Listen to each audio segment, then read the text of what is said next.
Good evening, Hello. everybody, and welcome to another episode of the Gosm Go Saltmarsh Champagne, brought to you by Hard Knock Dice. Myself, I am, as your dungeon master, and these gentlemen around me are. I like what I used last time. Are your adjectives of choice when it comes to adventuring parties? your preferred descriptor. But yeah, they're playing characters and D&D and things, as you do. They may even be named the names that are below their faces. Possible.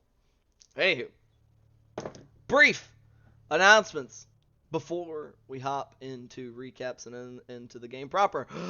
We are still doing our charity drive, charity thing for Extra Life, which is a charity that benefits children's hospitals across continental North America, meaning the United States and Canada on the continental sections of North America, all those things like I just said. We specifically will be benefiting the Children's Hospital of Atlanta. They are building a new hospital, as far as I'm aware. So helping out those kids is a good thing. They need it. So open up your hearts and wallets. We have those links down below in both the description, more or less, of both Twitch and YouTube. And click on the links and go do that thing. You could also get the chance to win some cool stuff at $1,500. A digital copy of Tasha's Culture and Everything at $2,500, a SteelSeries gaming mouse, and at $3,500, a SteelSeries gaming keyboard. So, it's a win-win. Helping kids and getting cool things. Fantastic. But, other than that, unless anybody else has any announcements, we will move right on. Nothing. Nope. Okay. Fantastic. No life-altering events to announce. Wunderbassen. Alright. Last week... Holy shit. Oh god. Our brave adventurers witnessed the results of their meddling. As Bart had managed to convince a younger black dragon that lived in the area that, god damn it, those fucking Sahuagin were trying to move in on his turf. And so it rolled the fuck up on them. And started blasting acid and slicing, tearing up their rocky base and diving into the water to murder fish people, presumably. Who knows? Y'all didn't see it. But not long thereafter, it looked like maybe the dragon was biting off a little more than it could chew, as it was very quickly taking damage. And by the time Julian and others were able to get eyes on what was going on, it was clear that there were a fuckload of Sahuagin in there, as well as sharks that seemed to answer at their command, and there was even spotted some coalinth, coalinth forces, among them a relatively powerful spellcaster who was putting some hits on the dragon, even if the dragon did seem to manage to counterspell, at least that is what it seemed to be to the party members, to counterspell some of the magic thrown its way. It was forced to retreat after a enormous two-headed shark leapt out of the water and just took a giant chunks out of it, and it retreated off back towards its territory to lick its wounds, and who knows what else. You guys sure as fuck don't. But you guys decided maybe not to go inside the Sahuagin lair and just get the fuck out of here. Now is the time to leave, because y'all saw Sahuagin leaving the water to at least pursue the dragon to some extent. However much, we don't know. So, you then did some running around. For the most part, did okay. Decided to contact Eliander, let him know what the fuck was up. He said, alright, good to know. Y'all kept going. Chatted with him a little bit more, if I do recall correctly, basically clarifying some information and what he was doing about the information about the alliance with the Coalinth. Also discovering, with some racking of the religiously minded among you, that the enormous two-headed shark was representative, at least in some instances, of an entity known only as Sokola, who is murderous and cruel and predatory in nature, and is also associated with the ocean. What else could be like that? Who knows? It's a mystery. But ended y'all's last week's adventure, with an unfortunate roll on y'all's making your way through the marshes and having to fight a couple of holy fuck shambling mounds, putting a bit of a hurting on some of y'all, but ultimately emerging victorious. A bit. None of y'all went down. Nobody went down. Y'all were fine. There were some who were close. I don't think anybody was in the single digits, were they? I think everybody was still in double digits, even if they were. I got knocked down to 4. I'm at 12 right now. I thought someone healed me, but What is this damage y'all are talking about? Some people took damage. It's almost like the people that were intentionally trying to draw aggro with their actions successfully did so. I got a lot more smoke than I bargained for. Misty Step is that is the gamble. But anywho, that is actually where we rejoin you guys, not for the first time within these marshes. Immediately after a combat, we pick back up for this week. So, y'all have just finished off the last of these shambling mounds. Maybe a little worse for wear. What would y'all like to do? I'd like to find my Javelin of Lightning and any other Sure. javelins that Roll still... an investigation check for me, Jacob. 18 plus Oh, 0. easily 18. Out of curiosity, do you recall how many regular javelins you threw last session? I'm gonna say 2. It was definitely more than 2. I'm gonna say 4 because I think you threw javelins for at least 2 rounds, if I recall. Okay. That So, would make sense. With an 18, and was that total at 18, or did you have any bonuses? Yes, 18 total. 18 total. Okay. Yay! You are able to locate 2 of your regular javelins alongside the Javelin of Lightning. Pog champ. I'll say you probably found the rest, but with all the moving around and how they pierced into just the dense foliage that consists of these creatures' bodies, that they broke.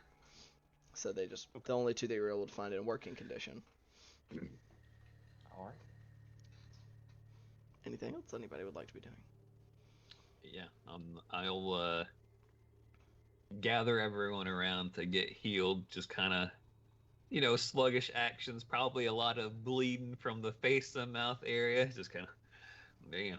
I hadn't got my ass slapped in the face that damn hard since I told my eldest brother that maybe being drunk and the sheriff weren't the best things to do at the same time. Your brother's the sheriff? Well, I mean, just of the town. Oh. Place where I come from. He was a very good sheriff. I mean, you're right though.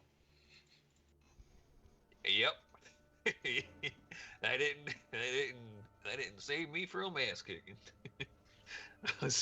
I'll go ahead and while saying that, just sort of,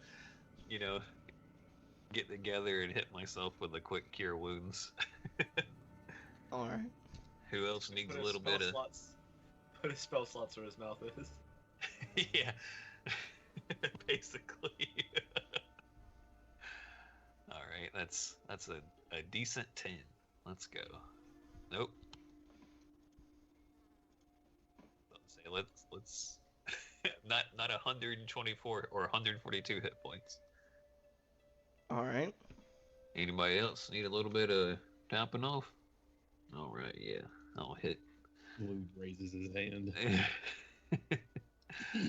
Yeah, I'll sort of stiffly get back up and move on over to you. Hit you with a second level.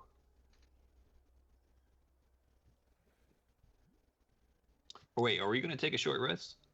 What's up to you guys? I was also gonna say, Mr. Dungeon Master, was I able to retrieve half of my arrows as per usual, or how do you want to do that? Roll an investigation check for me. The more dice that are getting rolled, the better. Come on.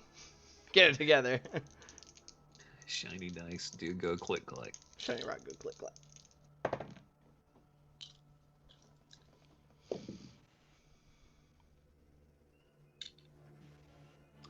I just gotta see what my actual bonus is. It's an 18 on the dice. Very solid. For a blistering +3 for 21. Nice. And do you recall how many arrows you fired last session? I mark off every arrow. I fired 8 arrows. 8 arrows. I will say with a 21 that you are able to locate 6 of them. 2, unfortunately, are unusable. Good sheet. Y'all want to take a minute to catch a breather, or do you think we should keep going? Do you think we're far enough away from where the Swaggin would be? Oh hell yeah! I mean, yeah, by now for sure. We got Yeah. a decent amount away before we slept this morning. Then yeah, I would say wouldn't be a bad idea. Take a short rest and get on our way. Y'all rest. I'll keep an eye out. Because he didn't get hurt. All right. In that case, I will give us a couple of rest of the party a couple of yeets of my channel divinity. So Okay. that's 14 healing for the first one, and 11 healing for the second one. So 25 total. Heck yeah. All And right. since that doesn't heal me, I will put one more cure light wounds into myself. Well, we're about to take a short rest. I'll just burn my hit die. What am I doing? All right, so y'all are satting yourselves down among the carnage you just created. Yeah. We'll take a rest on a shambling mount. That is hopefully no longer shambling. Yes. An unmoving mound. Seems The that way. static mound. Seems that way at the moment, at least. Static mound. Yeah, exactly. That's the one. Alrighty. Of course. Alright. Just waiting for the confirmation that we actually get through the short rest first. Somebody call high-low for me. Always high. Always I. I was about to say, is that question? I mean, had somebody say low during that Saturday session, so I'm just saying. That wasn't us though. Hey, it doesn't mean it didn't happen. It happened. Can't deny it. Alright. You all make it through your short rest. Okay, great. I used all of my hit die and rolled all 1s and 2s, so I'm still at only 41 out of 63. Only 41 out of 60 fucking 3 HP. Jesus Christ.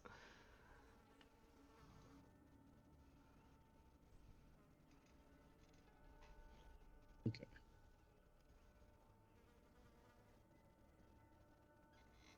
Fucking Julian and Yak are over here like, y'all took damage?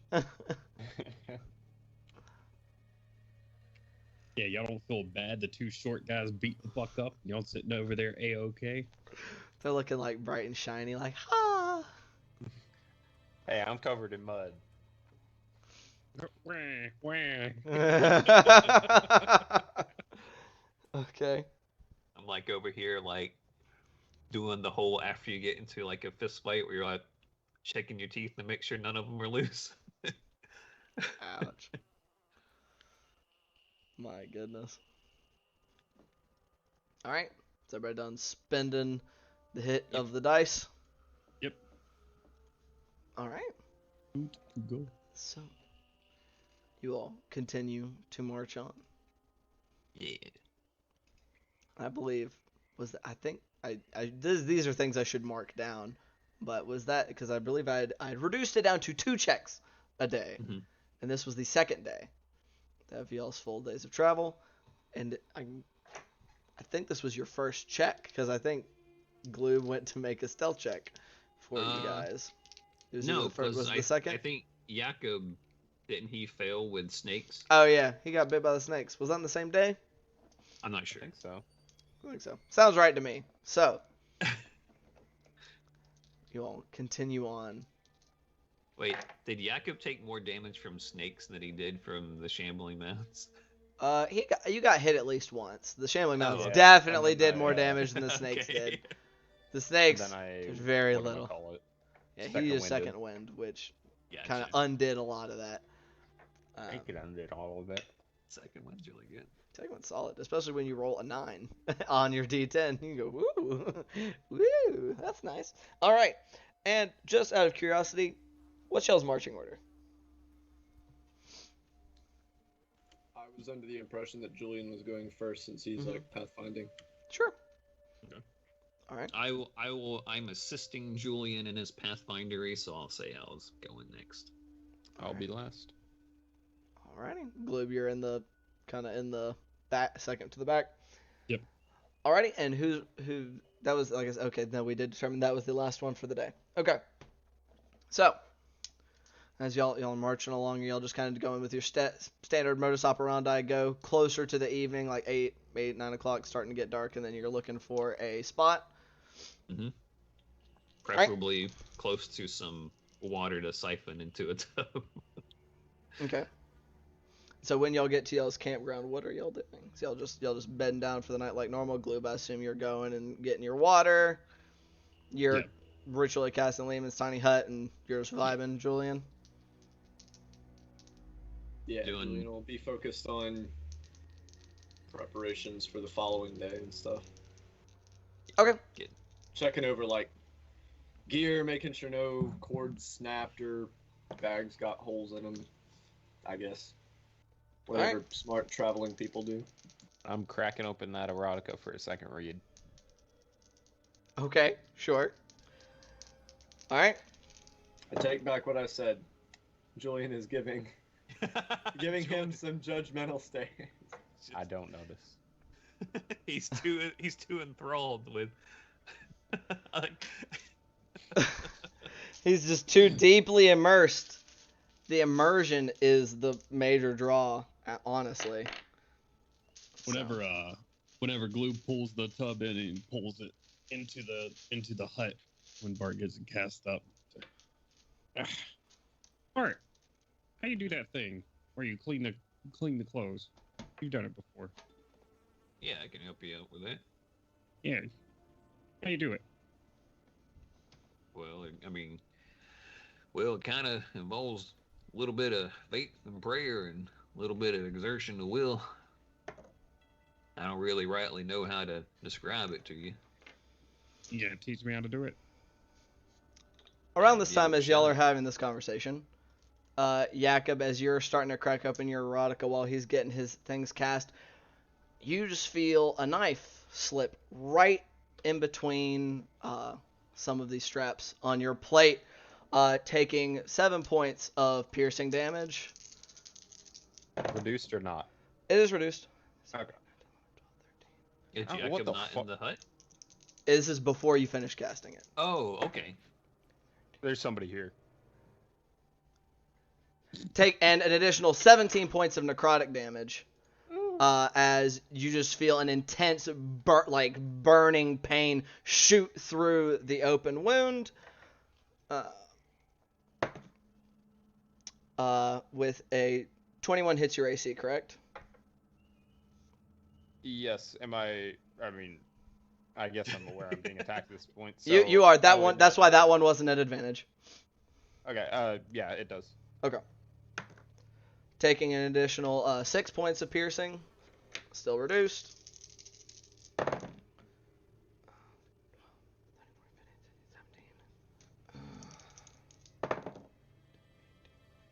And 21 more necrotic damage. Ow. As this is happening, y'all just hear Jakob begin to cry out as there is this tall, just slender, lanky figure standing behind him, wrapped in these dark, just dirty, dingy rags. Long, dingy hair as well. Just looks overall disgusting. The remains of this clothes are all across him, and the blade that is now being retracted out of Jakob after being 2 quick stabs into his kind of side region is pulled out. Is just this long, rusted looking blade. Looks like it's dripping with a vague black. It's not sure in the encroaching darkness whether it is Jakob's blood or something else entirely. If everybody would like to roll initiative for me. Yes, I No. would very much like to roll initiative. Oh, I would like I'm to pretty take that sure it statement was a back misunderstanding, okay? immediately. Yep. Whoa, now. I know you almost just killed me.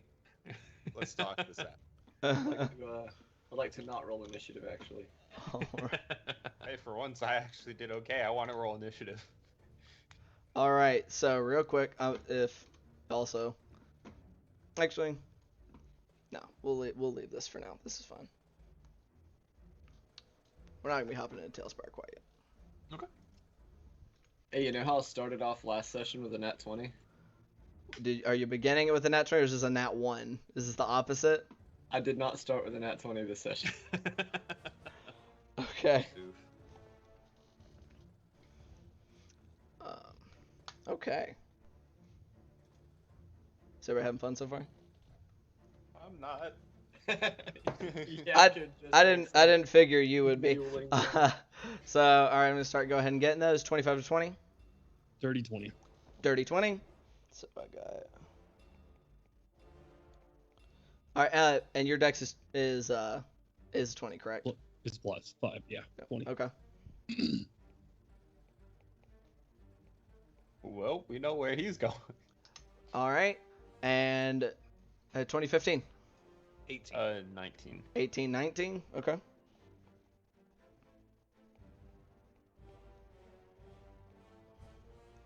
And then... Actually, I'm a total liar. I'm apologizing. We are actually going to go ahead and open Tailspire because some of this might be important. And then what was your initiative there, Julian? So Julian's like really occupied with checking over that gear, right? Okay. What is it, out of curiosity? A 4? A 4. A 4? I just imagine Julian looking away, seeing Jakob reading that book, and then he just hears. All right. I'm like, oh, come on, not in the. Oh my So- goodness. Oh Jesus. Are y'all all Jesus. in Tailspire? Not yet. I am launching it. Okay. I guess I should probably, because I know not everybody uses Soundtail, so I should probably get y'all some Tailspire music. Let's see here. Soundspire. Which means we're gonna have a brief moment of silence as I pause Soundtail. We go. I feel like I always use the same music, so I'm gonna try to use something different. A brief moment where it was like, we're gonna have a brief moment of silence for Jakob, and I was like, damn, bro. Jakob, yeah. It's like that's rough. I'm not dead yet. I'm here. Oh, we haven't used this one in a while. All right. Is everybody in? Yep. I am loading in now. Yeah. But you know what? That doesn't really That's matter okay. yet. So Yeah. Let's get Oh, everybody. shit. Here comes the electric guitar. Yeah, as I said, we haven't used it in a while, so we're gonna use it. Just gonna get everybody. Well, And Gloob you was all, putting his, I want you guys all just to place yourselves roundabouts where y'all would be in relation to this campsite. The fire and stuff, that's just representative of where the dome will be. I know y'all don't always do a fire, but it was just easy visual. I'm still at the waiting on GM Okay. screen. Have you? Okay. I didn't know if you were all the way in yet, so I hadn't resummoned you. Here you go. Are you KO'd, Jakob? Nope, I was lying down. Oh, okay. I mean, That book open. you were laying down while you did that. Yeah, I mean, Oh man, who that means reads both standing attack. up? That means both attacks would have been at advantage. Oh yeah, you Both should hit. definitely re-roll that second one to make sure it wasn't. It was not. Thanks, Ken. Hey man, Thanks. I'm doing my part. How much damage was it if it wasn't natural? I'm doing my part. It's just for science.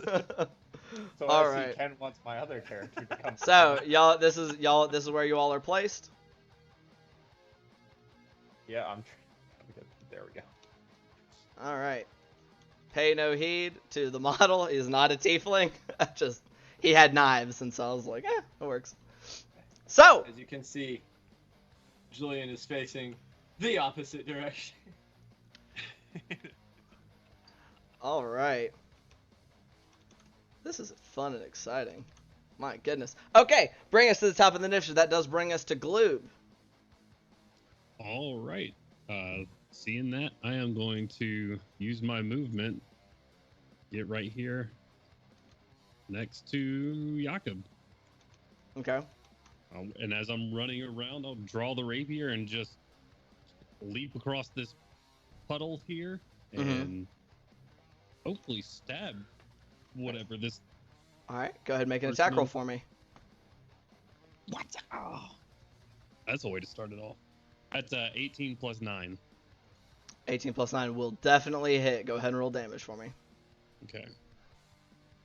Got 46 yet? I don't. I'm still at 36. Not quite yet. You're not quite at 46 yet. I think it's next level. I think it's level 7. It is. Oh, son of a...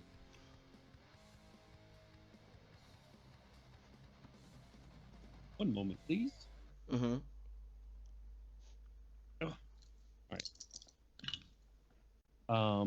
6, 12, plus 6, 18, plus 6 for 24 points of piercing damage. 24. Very nice. Very, very nice. Very nice. And then, realizing stab them, did they react with pain or anything? Yeah, it does kind of, as it kind of, like leans back away from me. It looked like it definitely hurt. Okay. I'm just gonna go, leave us! Go! That'll be my turn. Alright. Alright. So that ends your turn, bringing us to its turn. Which it will then... okay, it's feels pretty good about what it did to Jakob. It's going to turn and swipe at you with that knife, Gloob. Okay. Attack numero uno. Oh, wait. What's this bonus? That's an 18. 18 does hit. Okay. I will uncanny dodge. Alrighty. So that's going to be 5 points of piercing damage as it just slices into you. Ooh. Is that 5 halved? It will then be halved. Yeah, that's 5 before the half. 6. Followed up by 27 points of necrotic damage halved. Okay. Attack number 2. That one's not going to hit. That's only a 15. 15 does miss. And so it swipes at you, kind of cutting into you once as you feel that, like, the cut, and you're like, ow! And then just an intense fiery burning. And feels like how it's been described to you when you and your people's poison affects people. Except this isn't poison. You can see this, like, just this black goo, like, actively eating away at the flesh around and inside the wound, like, widening it and just making it worse. Two quick questions. When that happens, does it seem like a magical effect that the creature's using? And does it seem like an effect that is continuing and persisting?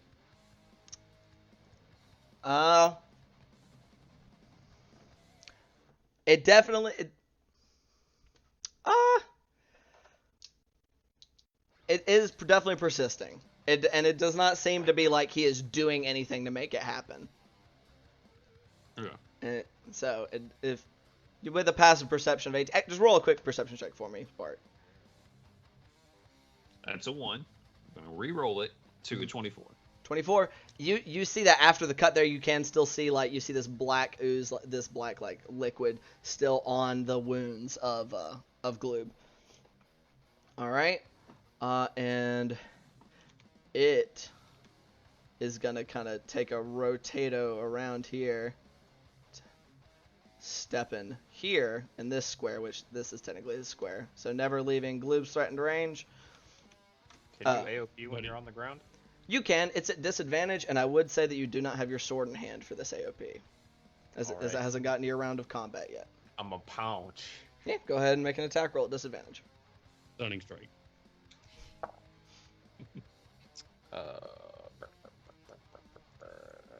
13.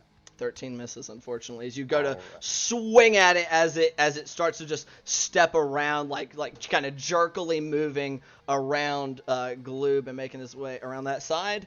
That ends its turn. Bring us to Jakob. Jakob, at the Alright. top of your turn. 5-9. You take 11 points of necrotic damage as the wound continues to searingly burn. Back down I go. Okay. Jakob is now unconscious. You are not unconscious at the top of your turn, therefore you do not have to make a death saving throw. Alright. Jakob is now unconscious. You are already prone.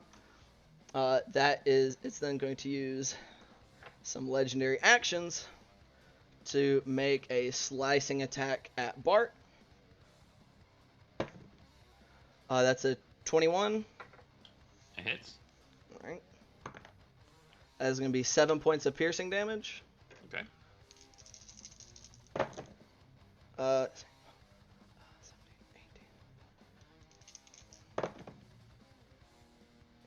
18. Followed by 21 points of necrotic damage. So 28 points of damage total. Correct. All right. And as that slice comes out, leaving more of that dark goo, that you just feel this burning, and you definitely it's still there after seeing that it was sticking around on Gloob, and as it makes that attack, it then immediately vanishes into this poof of just this heavy, like almost black fog momentarily before reappearing. Let me see here. And yeah, that square would be about where he should be. Just bamfing over there as a part of that attack. Then that brings us to Bart's turn. All right. Is it still kind of like face sideways to you guys? Okay. Do I take more damage at the top of my turn? It is, yep, that's right. I'm sorry. Okay. I wasn't thinking about the fact that it was indeed the top of your turn. You only, fortunately for you, though, I rolled double one, so you only take 2 points of necrotic damage. All right. Whoops. Okay. I am going to go ahead and use my action to just eat right here real quickly and try to get my homies back into a little bit better fighting shape using my channel divinity. 11 plus 5, so 16. 16 Yeah. points of damage? 16 points of healing. Points of healing, yeah. Reverse damage. Ah, Reverse I'm math. so Jakob. This is actually my handler. I've been a spy the whole time. We're here to kill you. Aw. All right. Glue just puts his sword down and cries. And it might not help, but I'm spoiled for options at the moment, so I am going to cast Healing Word on myself as a bonus. Did you just use your channel divinity to heal? Yeah. Okay. Yeah. It doesn't heal me, so. Right. That's fair. Understandable. And I rolled a 1, so hey, 6 is better than Hey, nothing. that's 6 more HP than you had. Oh. All right. That's gonna be it for your turn. Well, Alright. you know what? I'll use my regular movement to get right here. I don't want that again. No. No, I'm all right. Alrighty. That is then gonna bring us to Julian's turn. What are you doing, buddy? As all of a sudden it has gone fucking down. Wait, Julian gets to act? That's crazy. He got a surprise round already. I was Oh, laughing yeah. at my initiative. If there were more people involved in the initiative, we probably wouldn't be at your turn yet. Turns around, I was like, what the hell? Yep. Gonna immediately drop a curse on this guy and get Which to kind? shoot- A Hexblade's Curse or a Hex? That's actually a good question. Entirely up to you. I just want to make sure I clarify. We'll go and make it a Hexblade's Curse. Okay. Yeah, giving him some bow shots. Indubitably. First one will be a 26. 20. Yeah, that hits. Second will be a 19. 19 also hits. Alright, cool. Go ahead and roll damage for those. Yep. Huh. Okay. 11 for the first arrow. Every Hey. little bit, man. A 1 on the damage dice. And you still got 11 damage. Holy shit. Much better. For 16 points of damage. 16, so a total of 27 points of damage? Yep. Okay, very nice. Alright, is that going to be it for your turn?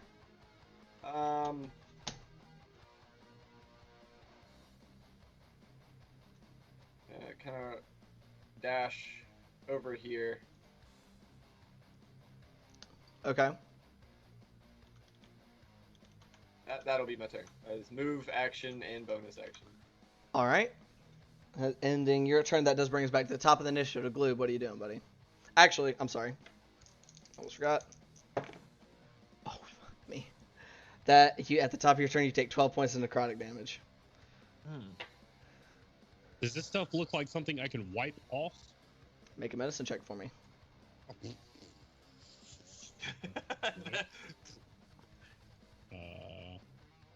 +1.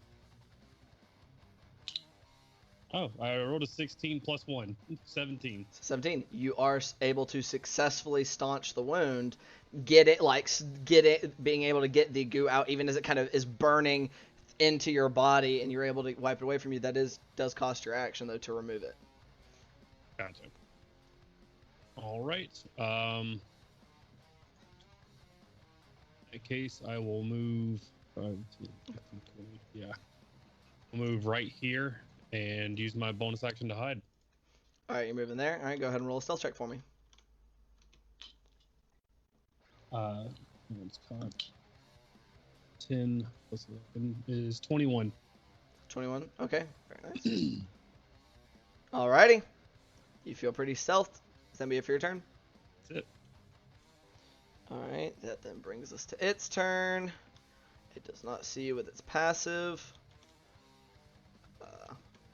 It does, however, take a single step forward, and then it launches the blade it has in its hand at Julian.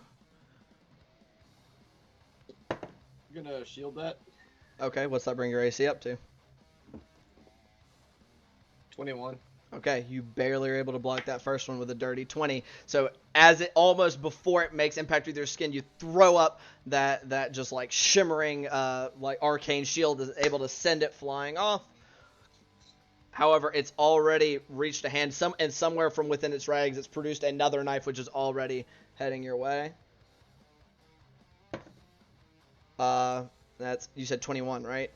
Mhm. Okay, so 22 just gets past the shield on that second one for 8 points of piercing damage. Rolling not as good on the damage for this one. 6, 12, 13. But making up for it. For 24 points of necrotic damage. 24 points of necrotic damage after the 8 points of... Correct. Total of 32. I have almost been one shot.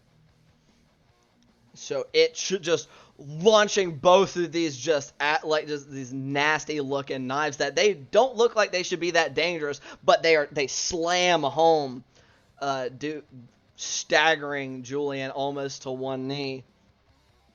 It then uses the rest of its movement. 5, 10, 15, 20, 25, 30, 35. And it turns and starts like just moving more quickly than you think should be possible through this muck, just into the marshes. It'll end its turn. Bringing us to Jakob's turn. But you are up with 16 points of health. Do I take more damage? You do not, because you were healed before Okay, the bottom cool. of before the top of your turn. Gloob shouldn't have. Did took you damage also then. Did you also heal Gloob? Yeah. Oh, I okay. ran past both of Gotcha, them. gotcha. with I'm sorry. my- That I just missed that. Gloob, you get 12 HP back. Whew.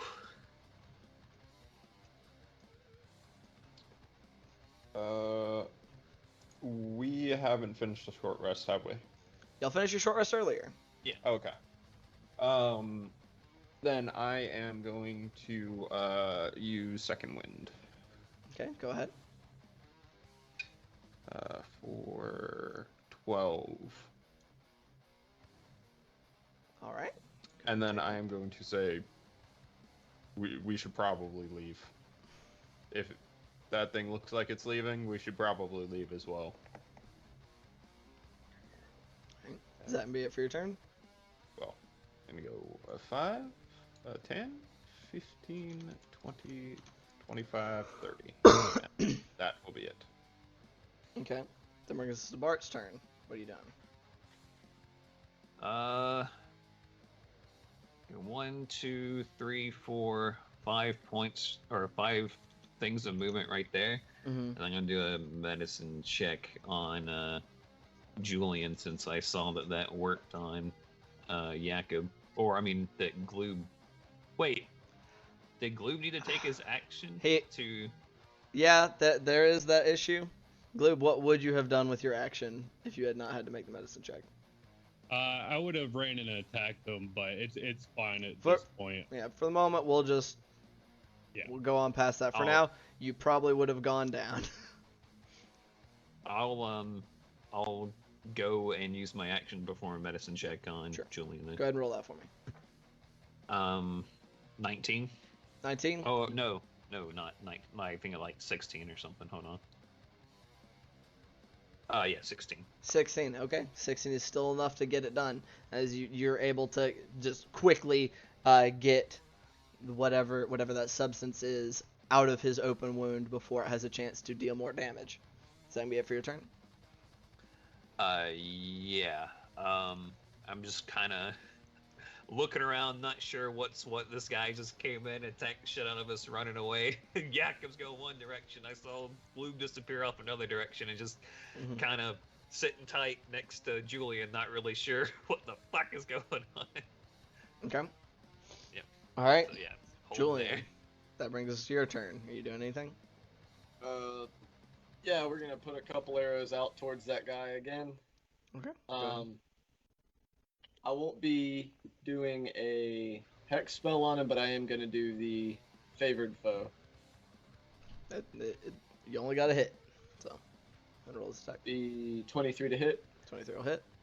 for the first, and 25 to hit for the second. Both hit. Go ahead and roll damage.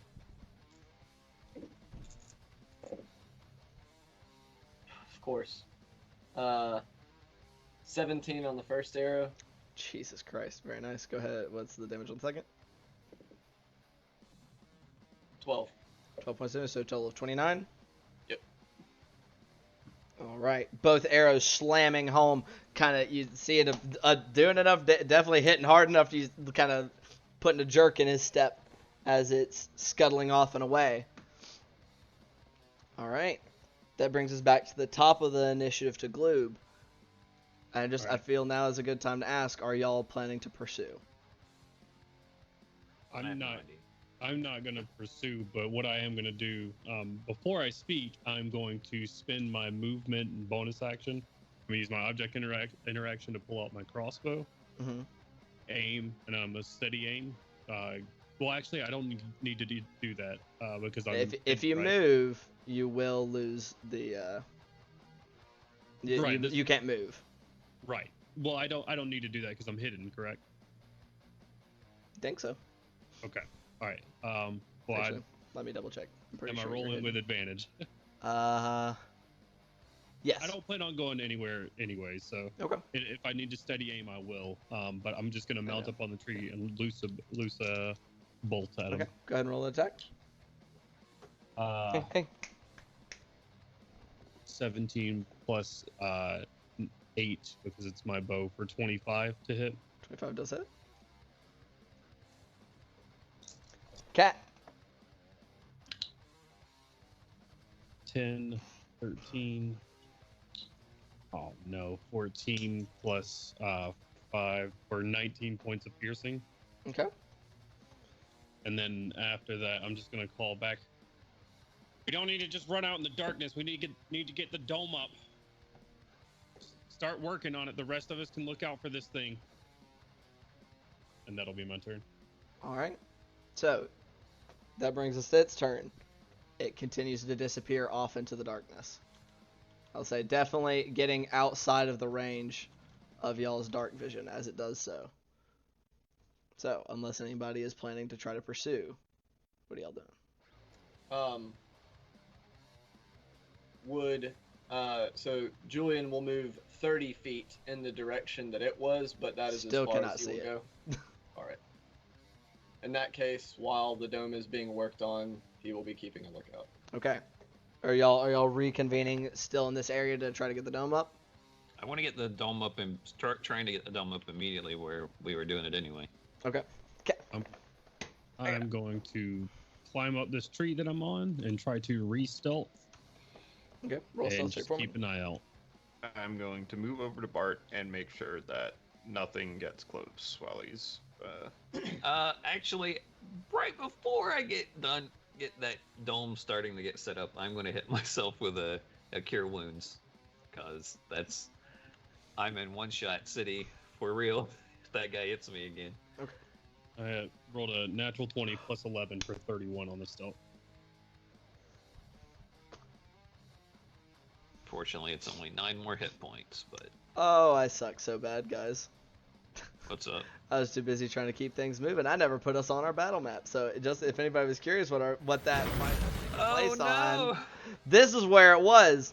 It didn't go too crazy, but it was mostly for people's positioning purposes. It was going to be a theater of the mind little encounter, but since I changed my mind, I screwed myself up.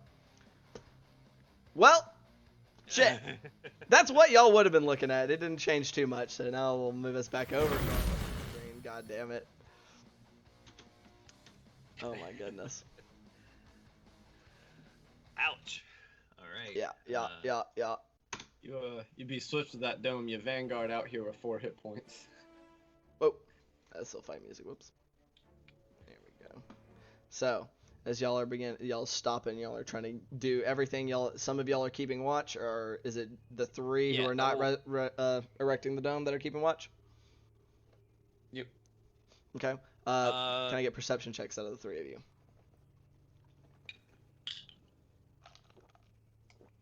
Should I? Oh yeah, not. Yeah, you're actively working on the arcane stuff to get the dome up. 19. 19? 18. 18?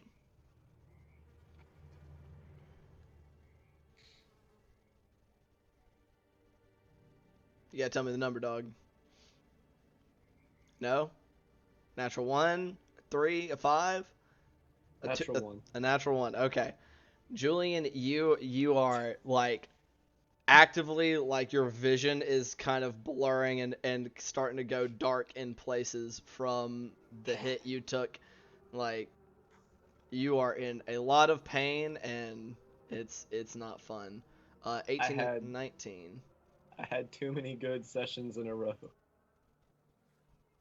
Be like that. At least you blocked the first one. So, that being said, 18 and 19. For the 10 minutes. 10 long, tense minutes of waiting for Bart to get the dome erected. You guys keep an eye out. Gloob, what was your stealth roll? I don't know. Time flies when you're semi-conscious. That's why I said it was a long time for them. Natural 20 plus 11 Natural for 20, 31. so 31. Y'all have no fucking idea where Gloob's at. You assume he's still in the area. But during these 10 minutes of Yakum just trying to keep an eye out and Gloob doing the same from a hidden perspective, it does not seem to return. And the dome comes up, and y'all are able to all, I assume, quickly relocate yourselves inside. Yeah. Stumbles his way right on in. How about you there?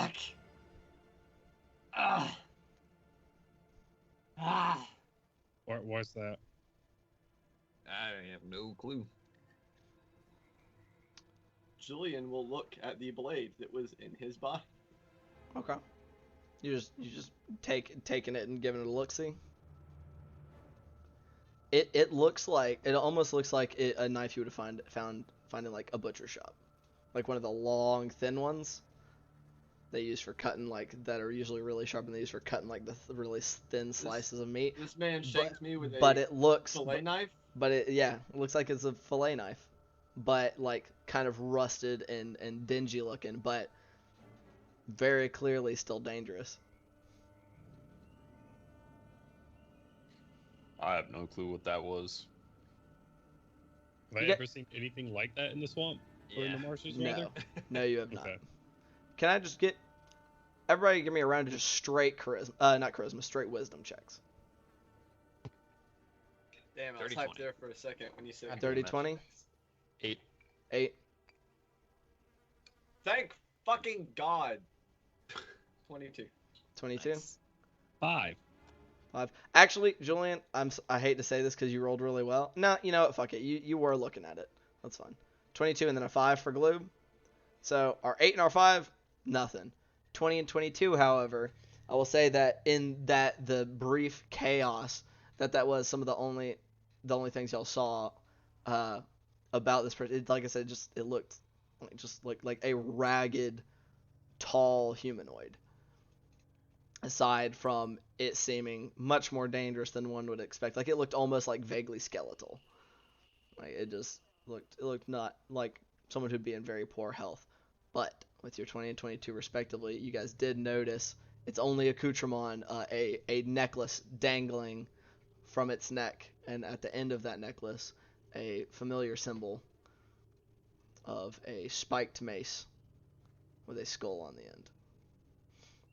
It's recognized as the symbol of Orcus The dude that y'all found on the island.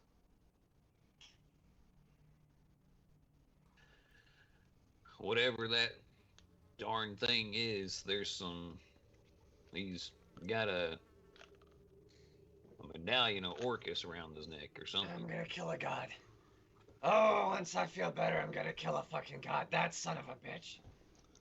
Oh, fuck. It hurts so fucking bad. Still got 4 HP. Did this humanoid seem undead at all? Roll? I don't even know what to have you roll for that. Well, you use the terms nearly skeletal, so Yeah. Right. Mm-hmm. I'm trying to think. I'm gonna use your 20. I mean, while it appeared that way, he did appear living. He did, like when he was getting hit, y'all heard like he was making noises of pain. He seemed like he was breathing or anything like that. Yeah, it seemed to be breathing and stuff. It seemed to be exhibiting signs of life, even as twisted as his appears to be. Did it seem like it was going after anyone in particular? Y'all watched it after it seemed to have it hit every single one of you. I want to go ahead and get a Sorala Lee's light flickering in there one more time, and that's 6 plus 5, so another 11 points of healing for the 3 of you. Topped off. I don't know what that thing is. It didn't seem like it was undead. I could try to message it though and see what the hell. I just ask it what its damn problem is. But that's a pretty hefty amount of magic to be throwing around if it can come up in the middle of the night and dispel this dome. So that would never happen. Who would ever dispel a Lehman's tiny hut? only the most vile of DMs. Sorry, carry on.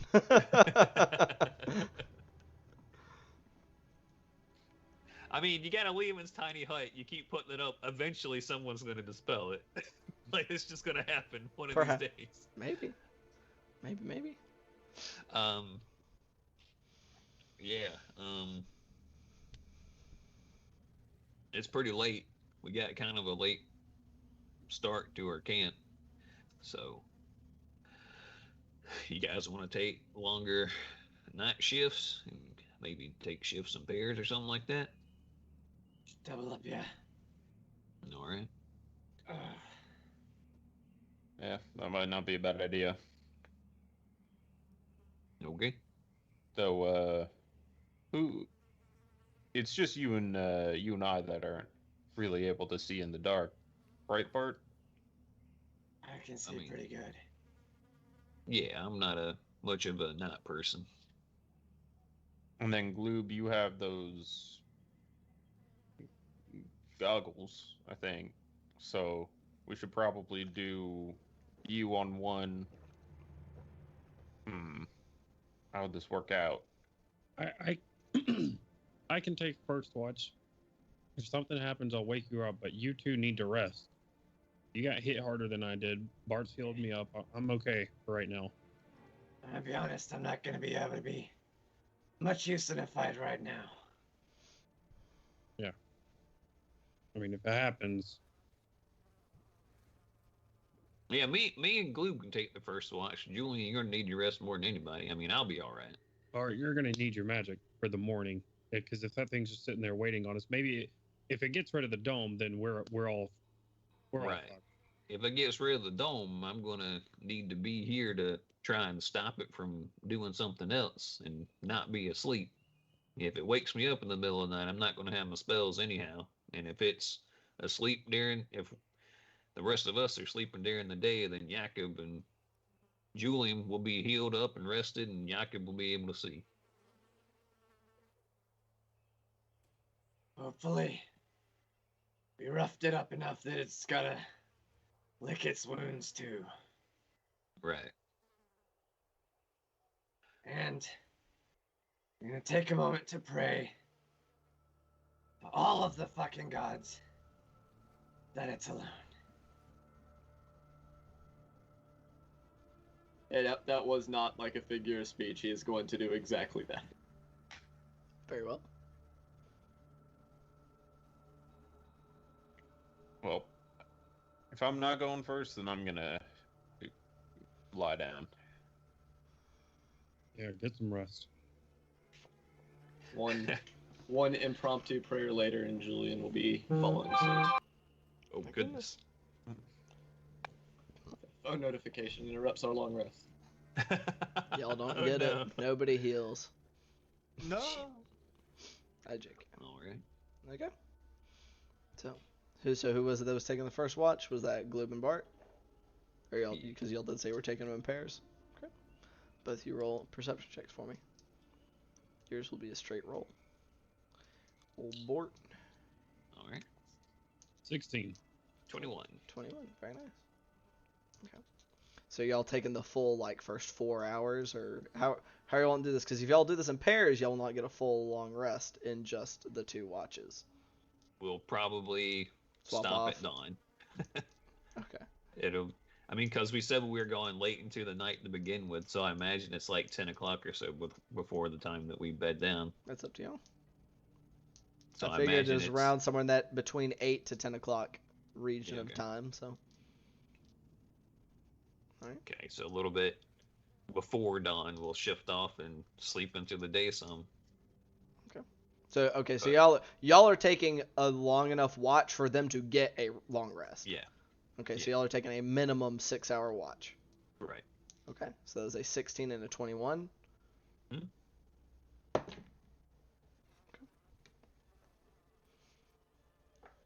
A long night for the two of you. Yeah, no fucking shit. I believe y'all don't quite pass into having not slept for 24 hours. So y'all do not collect your exhaustion. Gloob, how long is it before you get exhaustion for not being submerged?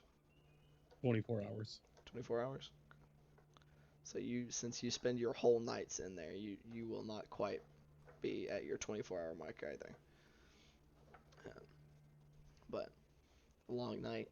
You guys hear some things moving through the marshes.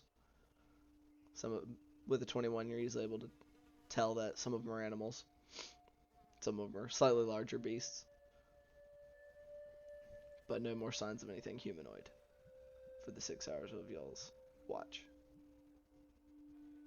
So Julian and Jakob, you two gain the benefits of a long rest.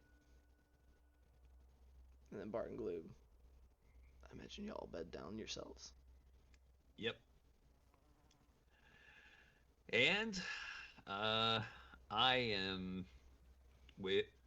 not going to risk it for the sake of keeping my homie safe. I am going to keep my armor on. Okay. You're not going to regain any of your hit dice. I have none to regain. And Okay. I am spent already. So yep. And I'm trying to let me double check something because I don't want to screw y'all. I know there are some rules in existing for sleeping in those heavier armors. I just want to make sure we're not going crazy here. Oh man. You would think I would know this better considering I feel strongly about the matter.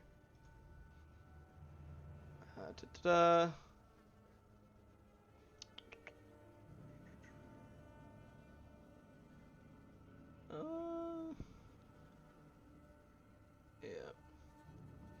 Okay. So that is really barely even a penalty. So what I'm going to say is you are not going to regain any of your hit dice, and you are only going to regain half of your maximum HP that you would have normally. All right. So it's not only halfway to full, just take half of whatever your max HP is, slap it on there. If that brings you to full, fantastic. Okay. But I will agree to that before looking. Okay. Jakob, were you doing the same, or did you strip out of your armor? I would have done the same, but it would have put me at full. Still full? Yeah, the Okay. hit dice I needed one back. You said I wouldn't get any hit dice. You do not regain any of your hit dice. Put that one down and okay. All right. I take a couple of minutes to just make some standard, breakfast sandwiches before going to sleep. Do you re-up the dome? Yeah. Okay. I figured, but Yeah. I want to double check. Yes. Kind of a weird decision for it to just go, it's 2 hours into our watch. Good luck. Defend But us. I got disadvantage while I'm prone.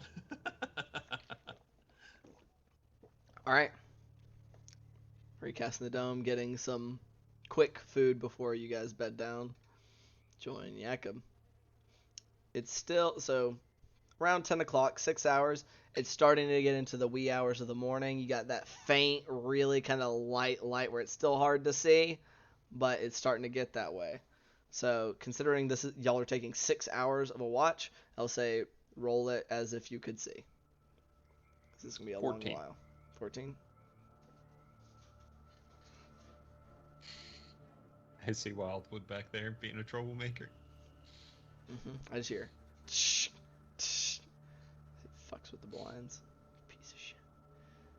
So I had a 14. Did you roll another natural one? No.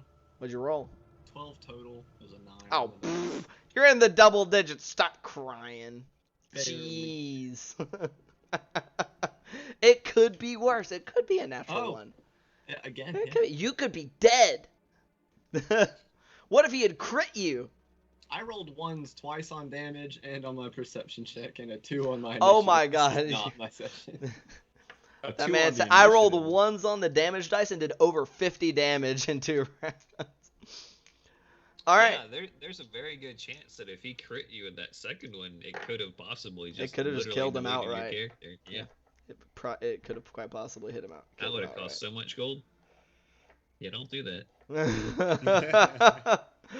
Anywho, so with a 14 and a 12, even as it's getting lighter, y'all are still tired, especially you, Jakob. You are, you definitely feel better, but it's not pleasant. You don't feel your best. Even that being said.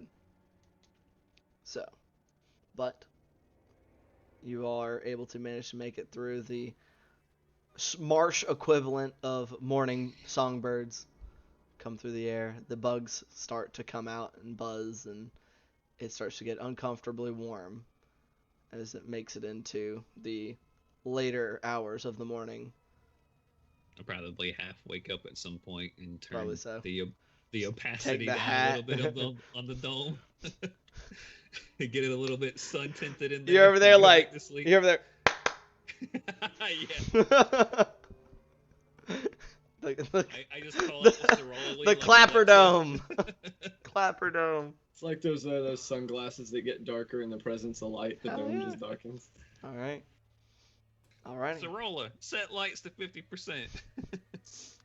But you guys do manage to make it to about 10 in the morning All right. without being assaulted again. That is not quite full, but close enough. All right. All right. I will grab one of those sandwiches I made and scarf it down my throat. It's a little, it's warm and soggy, but Probably tastes a bit like marsh by now, just the permeation fine. of the air. I A can, little bit of algae already I'll started to take a grow on bite. the outside. prestidigitate it up a little bit. There you go. There you go. It tastes delicious. He's out here. It's like tastes of Just black forest ham, brie, and pond water. Pond water. Delicious. This tastes like cake now, and then ate it. Yeah. Because that's something you can do with fucking prestidigitation for some reason. Oh yeah, that's true. Yeah, you just Yeah, you just make a thing, whatever is in a 5-foot cube, taste like whatever you want. that's true. Great success. The best ice cream salad ever. A 5-foot cube. I think so. I'm not quite sure. There's some limitation on it. Most cantrips are 5-foot cubes, so I know the It's just cleaning is. I don't know what you're thinking here, but That's a whole lot of pudding you can make taste like something else. You chill, warm, or flavor up to 1 cubic foot. Of 1 non-living cubic material. foot. I'm sorry. I like how they clarify non-living material. Just lick somebody. Tastes like chocolate. Trick people into cannibalism. Who'd have thought? Surprise cannibalism. All right. Anywho, that being said, you are all now rested, if some of you rather uncomfortably. Yep. You see me kind of probably half dismantle the armor for a little while getting ready and get the old halfling powder in there and then get it done all the way back up. It's gonna be one of them days, fellas. How All right. far are we from? Where are we? Only a day? That was a long night. Yeah, Yeah, probably about a that little, was like, 2 long nights. day, or maybe like day and a little bit of change, something like that, from what y'all recall of how long it took y'all to get there. Y'all did spend a good section of that first day kind of doing that weird kind of caddy corner maneuver, so that added a little bit of time when y'all getting back, especially if y'all have to angle back in. Right. Okay. Yeah. Are we back to doing more skill challenges, I presume? Yeah. Yeah, I'm keeping an eye out for Mr. Lanky. Stabby McStabberson. Yeah, Long, tall, and stabby. that's a failure. That's 2 3s. Wow. 11 total. That's like the worst thing for you, because natural ones are actually better for you Yeah. than rolling Yeah. threes. Like, Yeah. because usually I get to reroll that. Yeah. 2 3s. Okay. So yeah, that's an 11. Alrighty. Yay. Alrighty. Let me look at my table, because I made one. Or I kind of combined theirs with mine, as you do. Another black dragon. Ancient Great Worm. Because I just really want one in the campaign. An ancient, great, dire squirrel. Like, oh no. Funnily enough, also has the stats of a Great Worm.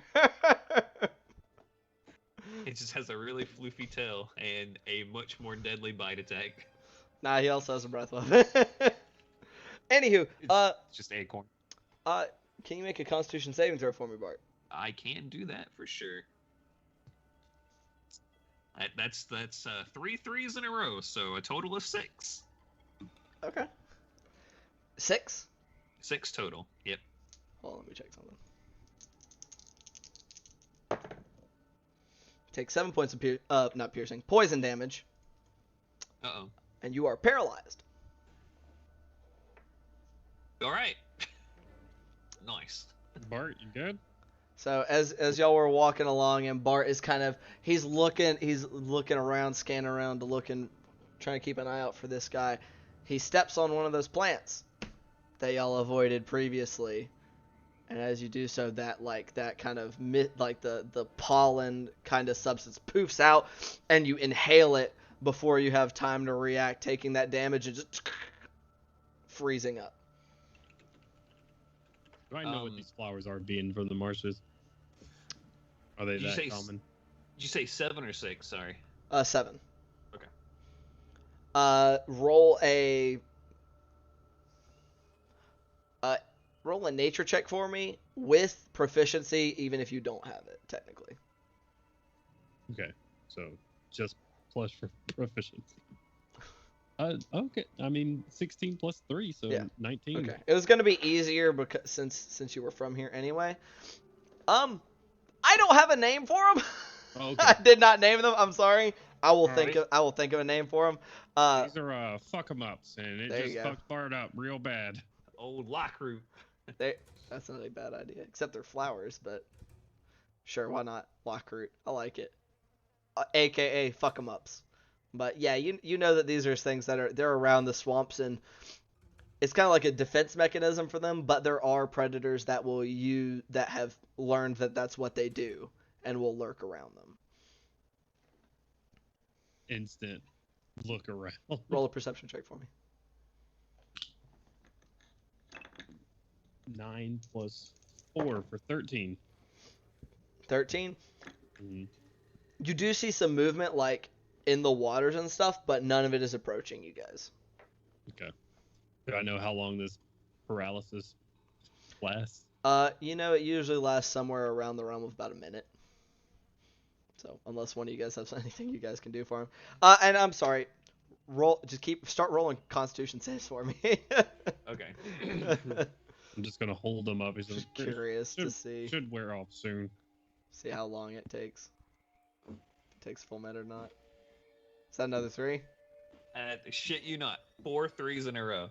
Alright, so it Okay. takes more than 6 seconds. Okay, the next one's 17. Okay, that one does save. So after a handful of seconds, Bart is able to get unstuck. I am gonna ask Lube. Do you think that root that you gave us when we were going after 1,000 Teeth would help with that type of stuff? Probably, but this is probably the least of our worries. I mean, unless it catches you at a bad time, then it can be that's why we call fuck 'em ups. Seeing If as it this catches is you at a bad time, it'll fuck you up. Seeing as this is the second time Bart's had little encounter with him, I'm gonna hand Bart 1 Tiki root. Alright. Wait, you want me to get... How am I supposed to eat this if I'm paralyzed? Well, you're not anymore, aren't? Huh? Welcome back. Eat it right now. Okay. But I'm fine now. Mostly. I feel like you gotta It sneeze a lasts little bit. while. Oh, it's like an ongoing effect? Right. That's what Gloob said before. Alright. Yeah, I'll bite into it and start eating. Okay. What does Tiki Root do, mechanically speaking? You gain advantage on saving throws against the effects of poisonous or toxic substances for 8 hours. That sounds like it would do the trick. And I use it for nausea. All those 3s, though, I don't know if it made a difference. Yeah. Jesus Christ. Oh, man. How fun. Got one of y'all with it eventually. We got there. All right, who would like to roll the second skill challenge of the day? Not me. Mr. Julian will go again. The penalties are only if they're consecutive by days, right? Since I have knocked it down to only 2 per day, it's just the whole journey. Oh, shit. We're not counting the initial journey, it's just the journey back. Let's see, I already did survival once on the journey back. Mm-hmm. Stealth has been done, perception has been done. I think I did animal handling on I mine. believe Chris did animal handling and pissed off some snakes with it. So let's see. We're out of all of the things that actually have decent bonuses too, so we're just gonna have to pick one. Great success. We'll do investigation to keep an eye out for tracks, to see both those of predators and a particular eye out for anything humanoid like that dude that was jumping us. Go ahead and roll an investigation check for me. Not a 1 or a 2. That'll be a 22. There you go. Very nice. All right. That is a success. As you guys continue along, you do note tracks of random animals, some of whom you know can be aggressive. Not sure whether they would aggress upon a group as large as yours or not. Better safe than sorry. You do your best to avoid them. No particular note of humanoid tracks, but able to steer yourselves clear of anything else that may decide to try to make you lunch or an early dinner. Bring you guys in to the end of your 3rd day of travel into the evening. All right. Bart sets up the dome. Glue will hide somewhere and just keep a lookout. Okay. Go ahead and roll a perception check for me. 12. Okay. 8 plus 4. I will try to fetch Gloob's water while he's doing that. Easy to do. Easy enough. Julian. Also keeping watch. Okay, roll another perception check for me.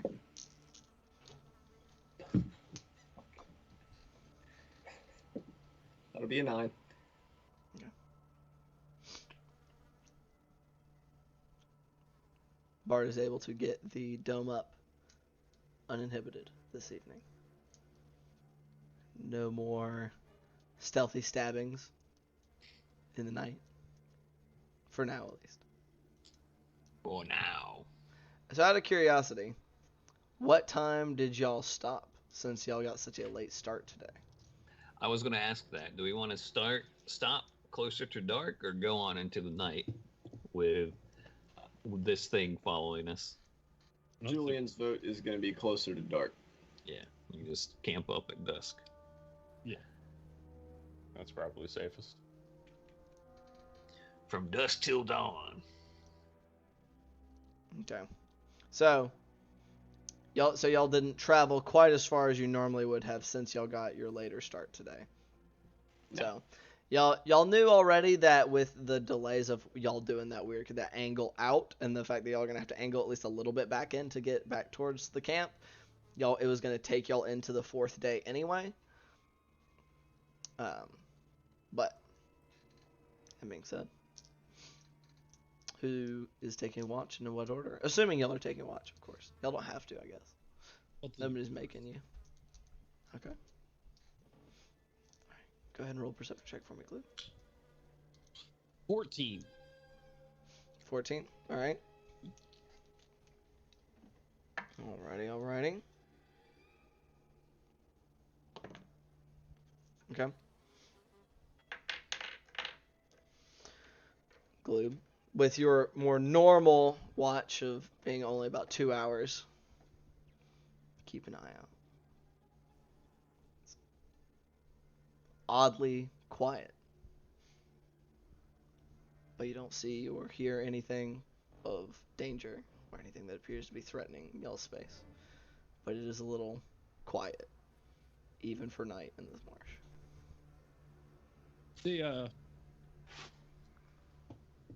The fuck 'em ups are poison based, right? Correct. So they don't affect Yeah, Gloob. your people knew about them. It was more of y'all used them to more easily hunt things. Y'all were some of the predators that took advantage of the paralyzing effects. They didn't cause you guys too many problems, though.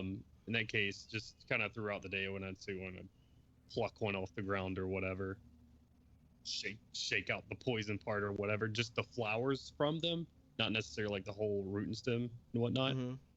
And as I'm sitting there in the tub, sort of just keeping watch, just sort of like braiding them together.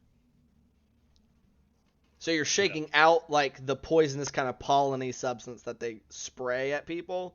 Right, and then I would you're just like okay. remove the, what's it called, the pistol or whatever the Yeah. thing's called, or whatever. You're removing the. I haven't really I didn't think too deeply about the mechanics of this plant, but Right. you remove the poisonous bits.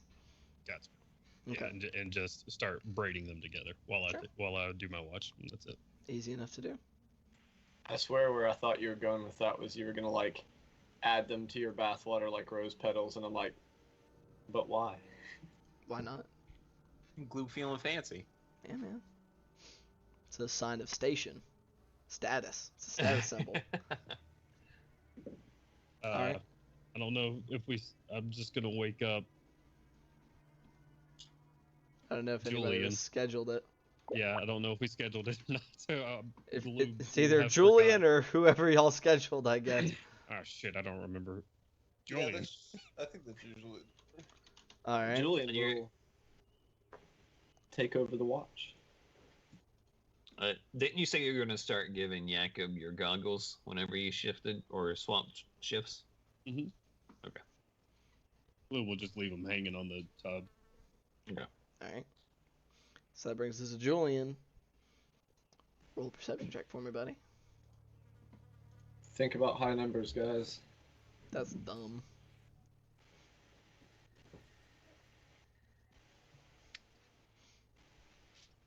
Okay. I get a reroll, right? Nope. That's crazy. Unless you want to use your birthday 20 on it. Which you can if you would like. No. Okay. Just figure out to give you the option. Be a 6 total. You're still vaguely sore. After the whole day, you can't stop thinking about, God damn, he threw that fillet knife like a motherfucker. That shit hurted, dog. Holy fuck. You don't even notice that it seems like a normal night from what you can understand here within the marshes.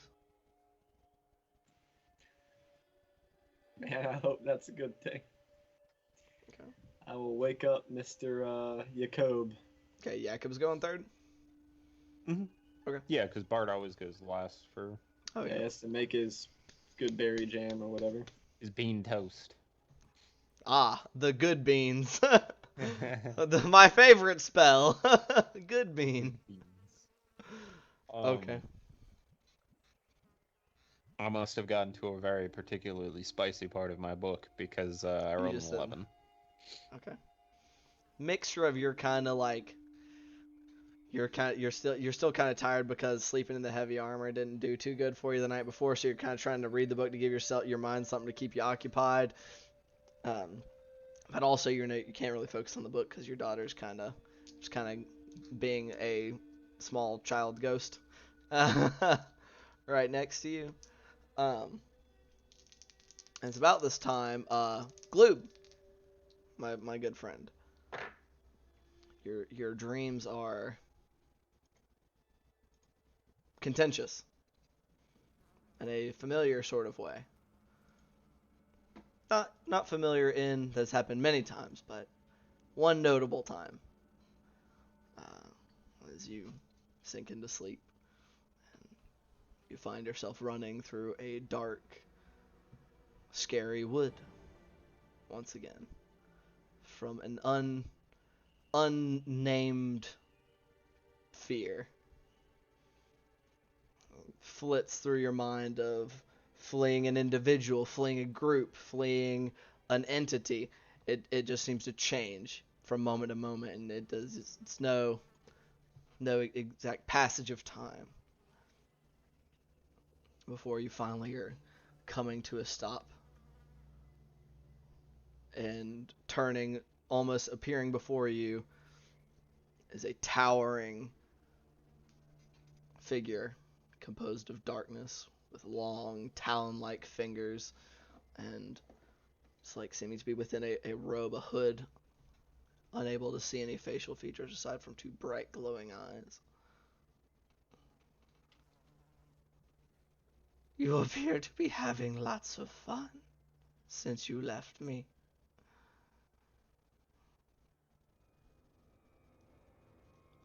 I do hope you don't get caught by somebody else before I get to you. Think of this as encouragement before a tidal wave of darkness washes over you.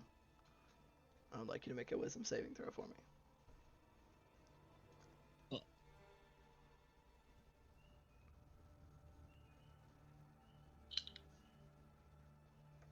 That went all around the dice tray.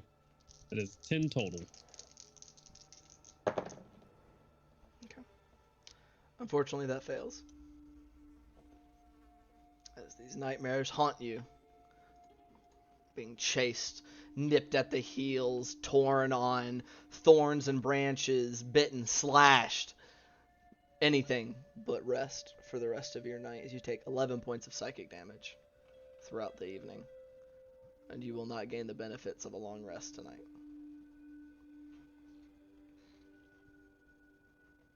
Jakob, so you're sitting there during your watch, trying to read your book, trying to pay some semblance of attention to your daughter and answer her questions that are as meaningless as only a child can ask. You're sitting there and you're answering her kind of offhandedly before you just hear a and you turn to look and she's gone.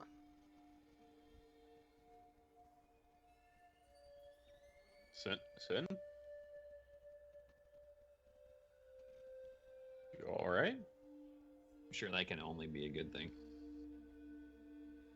Gonna stand up and try to, I don't know, walk around. Roll a perception check for me.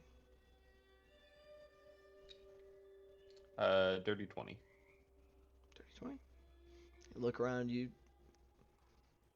do you step out of the dome at all? Close to it. Close to it or out of the dome? Yes, out of it, but I will stay close to it. Okay. You walk around and there's no sign of her anywhere, but with a dirty 20, even though you're not looking specifically for it, you notice as water sloshes out of Gloob's tub and is clearly having extremely unrestful sleep, groaning and twitching as if he was taking wounds at times. I will go over to Gloob and try to shake him awake.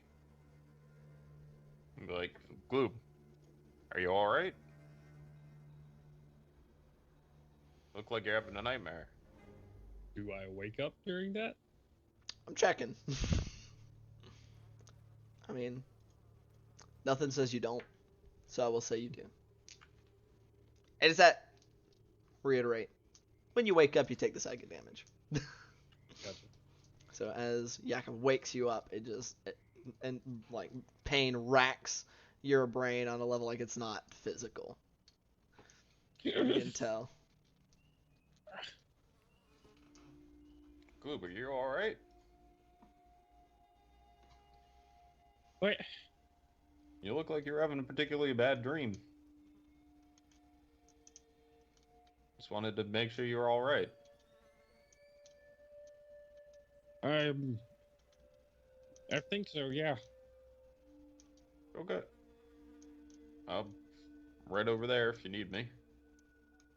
Okay. Then gonna go back to what I was doing. I'm gonna write a note on the I'm gonna take another piece of paper and write a note about the attack. Just kind of all the details I can remember and everything Bart said.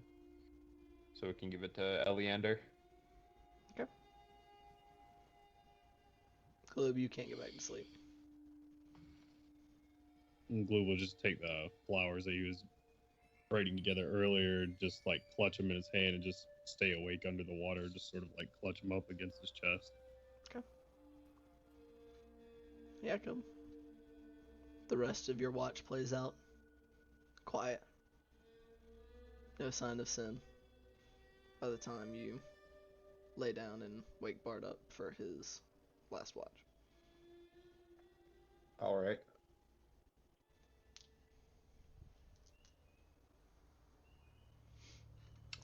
Yeah, I rolled a 22 for my perception check.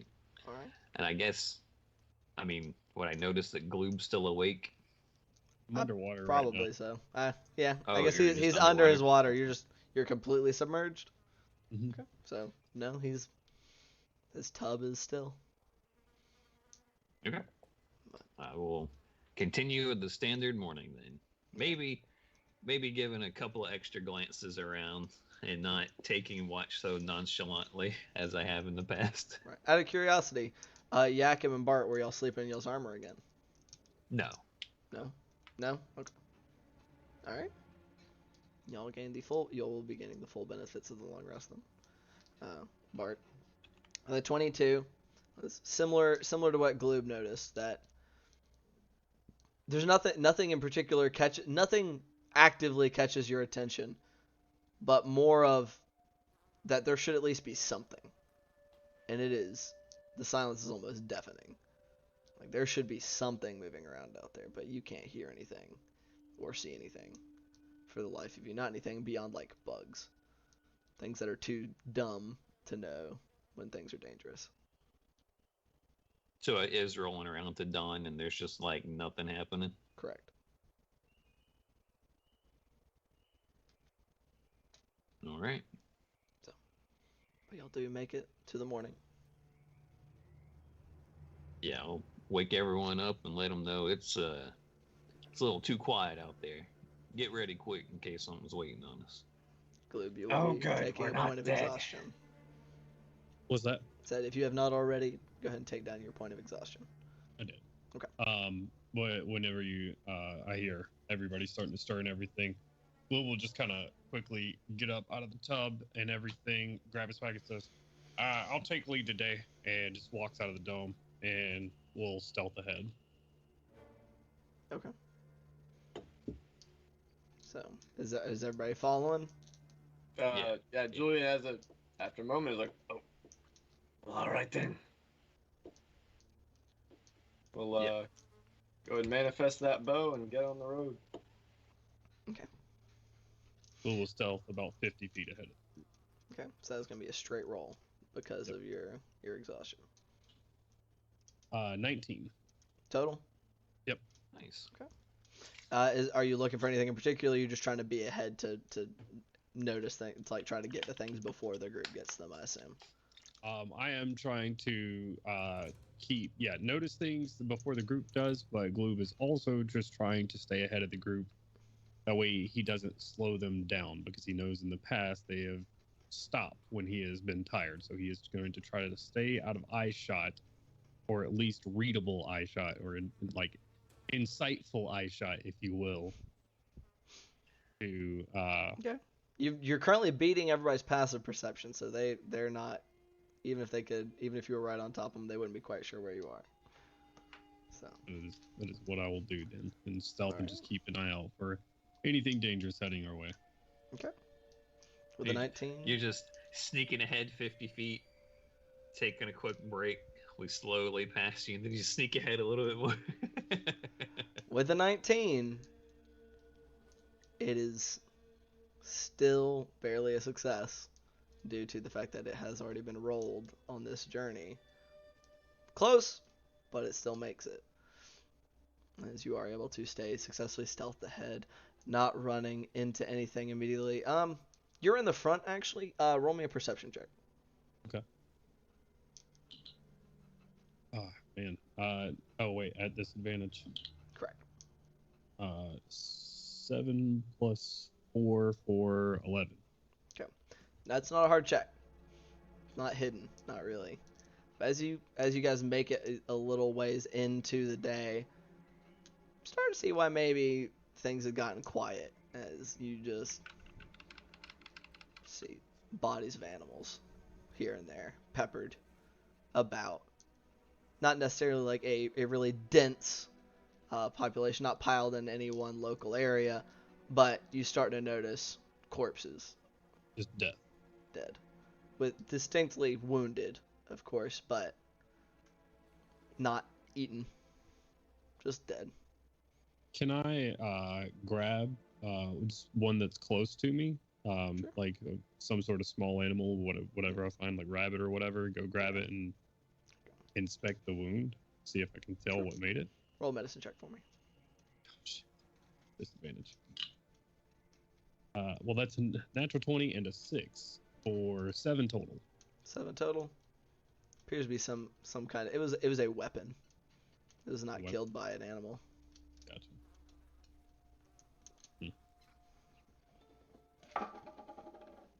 Goodness.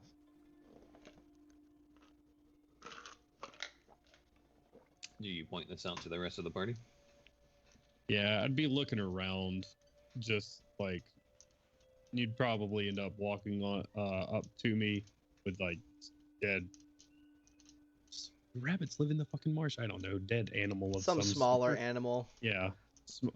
And just sort of sitting there and looking around. it was probably like a. Big It was like meaty a particular. frogs. Yeah, that's what I was saying. Like a big like bullfrog.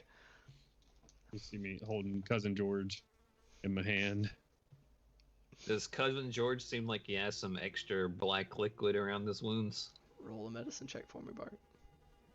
I will do that. That's a natural 20. He definitely does seem to. It seems to have burnt its way deep within his body from the entrance wound, the beginning wound. That is, you can tell is very clearly came from a blade, came from a knife blade, more likely than not. Definitely so with a natural 20. Actually, it's like, yeah, that's a knife. That's a knife. If y'all still have that fillet knife, you can kind of like Yeah, line that's it up and like, Oh, hmm, like a glove. I think I got this same set of knives back at Gilbin for my birthday when I turned 38. Yeah. What? And I'll say the black like goo like substance isn't still there, Mhm. but the evidence of its presence definitely there. All right. Well, whatever thing attacked us this asshole of Orcus seems to like doing a lot of killing, regardless if it's us. Yeah, it's not just this. It's kind of littered around here. Sorry, did I Julian, just do you step think away you when I can- missed? We found a lot of dead animals and evidence that Orcus homie killed them. Oh, that's lovely. Julian, you reckon you can find any tracks nearby? Maybe we can see where this thing's heading, or I don't know. I assume it's probably somewhere close to us because we hadn't heard a lick of animals all morning long. They obviously feel like something's up. This was I don't know if it's- fairly early into y'all's Okay. morning, probably like an hour in that An hour's worth started of walk being- is still a started big being distance. noticed. Like, and there probably were some that y'all missed earlier on, but it's like, oh. Let's see something real quick. Like I said, it's not like they're like heaped up on the sides of you, but it's like, oh, there's one. Oh, there's one. Oh, there's one. I will assist Julian in looking for tracks. So, Okay. First things first, Julian looks very angry. If there's any tracks here, I'll find him, and then we'll kill him. If it's Thank them, fucking God for that advantage. Whew, that was almost a 2 on the dice. I'll find him. I ain't found Find shit. to the ocean.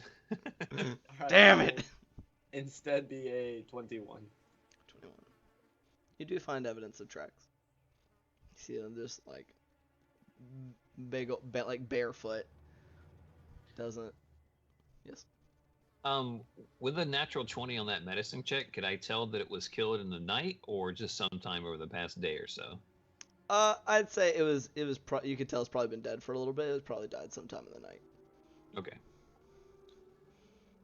If this thing sleeps at all, it's probably nocturnal in some way. So if we're going to look for it, I'd rather do it right now and get it over and done with, rather than wait for it to be up and at 'em in the middle of the night. Julian's not listening. He is already looking for more tracks to follow.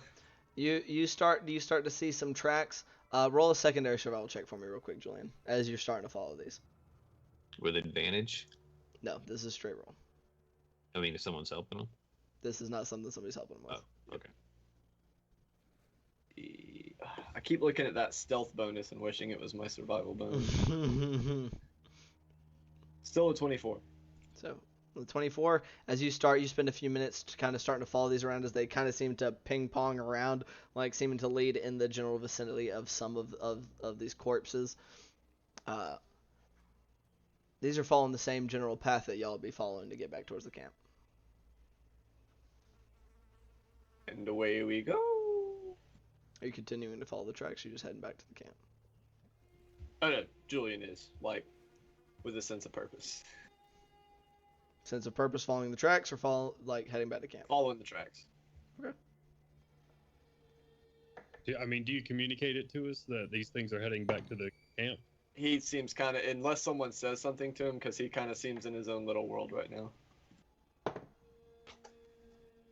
Can we get a general sense of, after following Julian, that these are heading back towards the Saltmarsh camp? Probably after y'all been following for not as quickly as he picked it up, but as y'all are going and he's still following the tracks, you're like, we're still kind of going in the same way we were going before we started following the tracks. Are they erratic? Are they going like, oh, let's kill this animal over here, let's go kill It seems to be kind of like on the way. It seemed like as it noticed things, it would just kill them. We need to hurry. We need to go to the camp, directly there. If this thing gets there before we do. Yeah, I'll message Firebrand about it right now. Okay. All right, just give me a minute. I'll just kind of sit down and just right there in the muck, and Somebody all tracking. right. Do what? Says somebody counting. Oh, Firebrand. Some assassin or Orcus terrorizing the swamp. Marshes. Swamp marshes. You're good. The spell recognized the correction. Heading back towards your camp. Extremely dangerous. Double watch if you can. That's it. Okay. Within moments. I do believe we have already run into your assassin. Something killed quite a few guards at their post 3 nights ago. If it's coming back, I'll do what I can.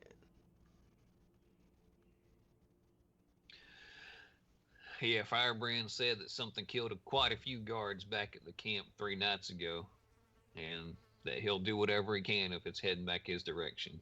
I say we probably try to move a little bit quicker, and maybe pinch it if we can. Yeah, let's kill this son of a bitch. All right.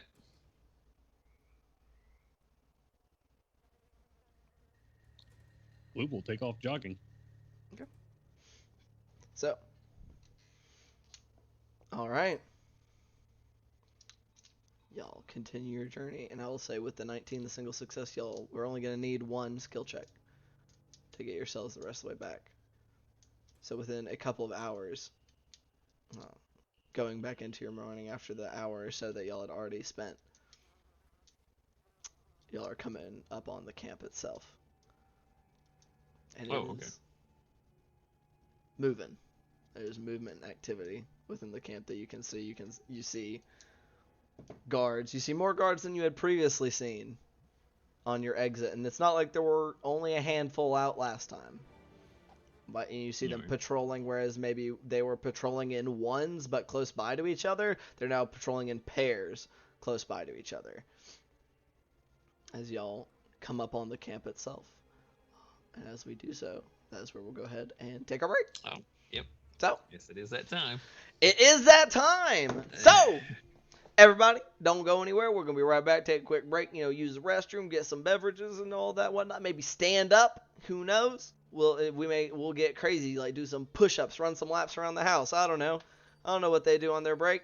That's up to them. But don't go anywhere. Come back. We'll have the second half of this session. Who knows what's gonna happen? There's a murdery / stab man. So we'll be back. Bye. Take And good evening. Hello. Try not to cough. I'm coughing anyway. Welcome back. The second half of this Monday's session of Saltmarsh. I hope everybody had a good break. I know I did. I got some water and I ate some pickles. They were real good. Looks very, very tasty.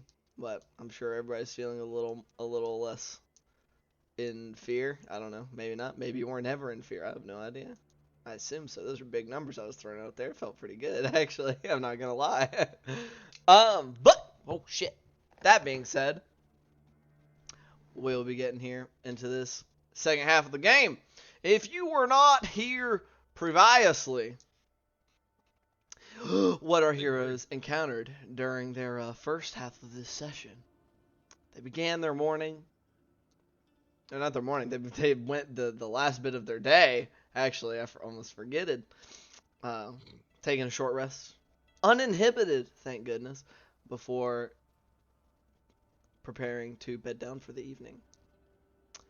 As they were doing so, they were very swiftly and painfully attacked in a short combat in which a gaunt figure covered in dirty rags of clothing left and face shrouded in long, dirty, matted hair shanked the shit out of them with presumably a variety of kitchen knives that seemed to have some kind of necrotic ooze about them that lingered upon the wounds it left, hurting even after the fact unless healed or successfully medicined.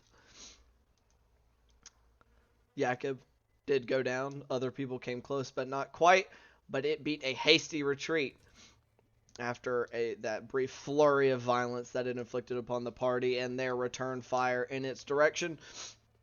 But it did make its way out as they chose to not pursue and instead try to immediately hide, or not hide, but get themselves set up in their dome. Suffering no more attacks the rest of that night, they continued on into their last day of travel, encountering no more attacks from this thing and not really any evidence of its presence. But that evening, Gloob received a dream visit from an old friend. Not that old, but recently acquired friend who terrorized his nights, preventing him from getting his rest. And in that same night, Gloob's ghost daughter, not Gloob's, sorry, Jakob's ghost daughter, disappeared mysteriously, which I will say it is worth commenting. She's still not back. But no other events, notable events occurring during the night aside from that. Though a distinct lack of natural animal sounds through the night, as well as into the morning, the source of which was discovered that it would appear that their attacker had been indiscriminately murdering animals and all sorts of wildlife as it made its way back in the direction of the camp from which they came.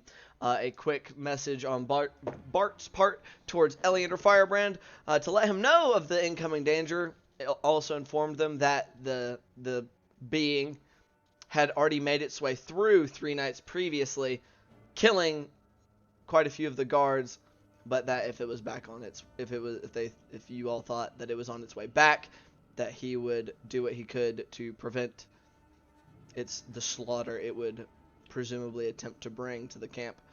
So, we ended with y'all approaching the camp itself, seeing it much more heavily defended than it had been previously. Alright.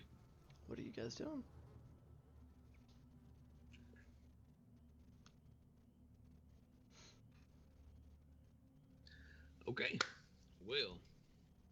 it's good that we're back.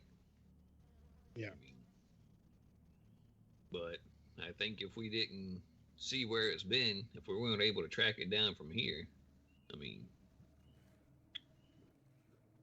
could that, I didn't think about this before, but I mean, y'all know who like a werewolf, they turn into a wolf at night?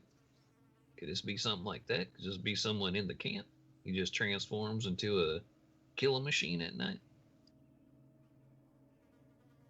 I don't know. Is that a thing? I mean, Gloop start looking around at all the soldiers to see if he recognizes them. we were Roll- pretty roll far perception out check. for them to have came from the camp. When we first got attacked, somebody would have noticed they've gone missing. 7. I mean, not if a few people got killed all at once, right?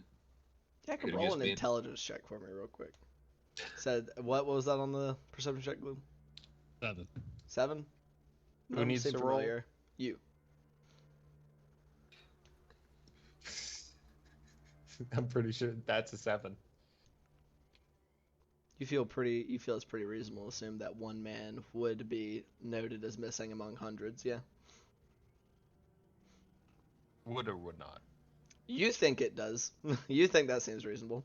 Yeah, this army, tip top, 100% to the letter. Made up Perfect. of multiple different contingents. Look, when They're I worked keeping that close an eye on it. when I worked for the militia, whenever we had to go do something for them, there was always a list of everybody who was there. They'd always make sure that everybody was there in the morning, and if there was Right. any casualties, they'd cross them off the list. So I'm pretty sure that anybody that would have gone missing would have been accounted for. Okay, all right. Yeah, I mean, I don't know. I could be talking out my butt here. It could just be creature, I'd like to talk to Firebrand to maybe see if they might have some more information in getting this solved and giving him some information that we might have. That's probably a good idea. I agree. I guess we try to flag some guard down and ask him where Firebrand's at. Probably about this time as y'all are approaching that, y'all get within visual range of these guys, and one just kind of calls out, "Hey!" Hey. Hey, Just looking around. I think I know who y'all are. that's probably right. It's kind of saying that, looking at Julian and Glue mostly. Like, We are distinctive. Sharkman, Frogman, and another. yeah, basically they're like sitting there. You see him checking boxes in his head, like, "Yeah, that makes sense. Yeah, that tracks. Good enough for me." He's like, "All right, y'all go on in then. Watch out though. There's been killings." We heard. Appreciate you. Looks vaguely What's it confused you? after a second. What? Oh shit! No. Did you do it? Would I be sitting here guarding the camp if I did? Maybe. Bart said they could be anybody. That was a theory. What? He just looks over at Bart. Insight What? He's rolling an insight check. Now he looks concerned. Like you said that, he looks over at Bart. He's like, "What? It was Anybody? What do you a mean? mere theory of transmutation. Hey. Transmute what? Shape shifting. You think it's a shapeshifter?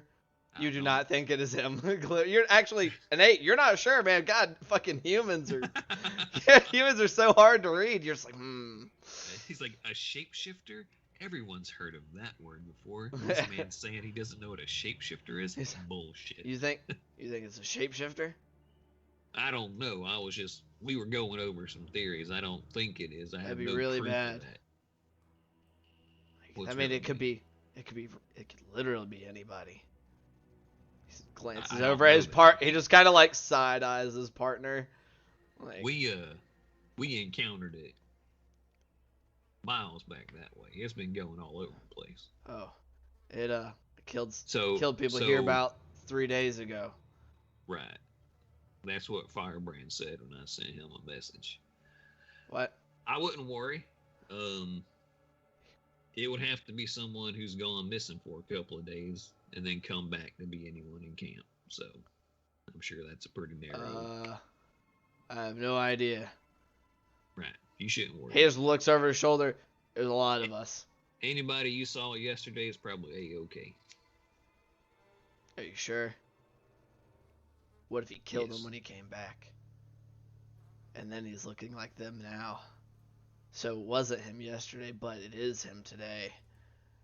No, that's not how. You see him once again kind of like shooting a glance at his partner who's like 10 feet away from y'all, just kind of leaning on his spear.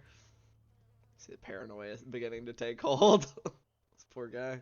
I would assume with like my passive insight, I'd be able to see what's going on here, and I'll just kind of like, gesture for him to lean down, and, and just kind of like push my hat back a little bit, like, if there's probably an imposter, it's probably someone doing too good of a job, right? So if someone's just going about their normal routine, that's fine, but if someone's doing too good, that might be suspicious. So anybody who's not slacking off. Shh, keep your voice down. I see.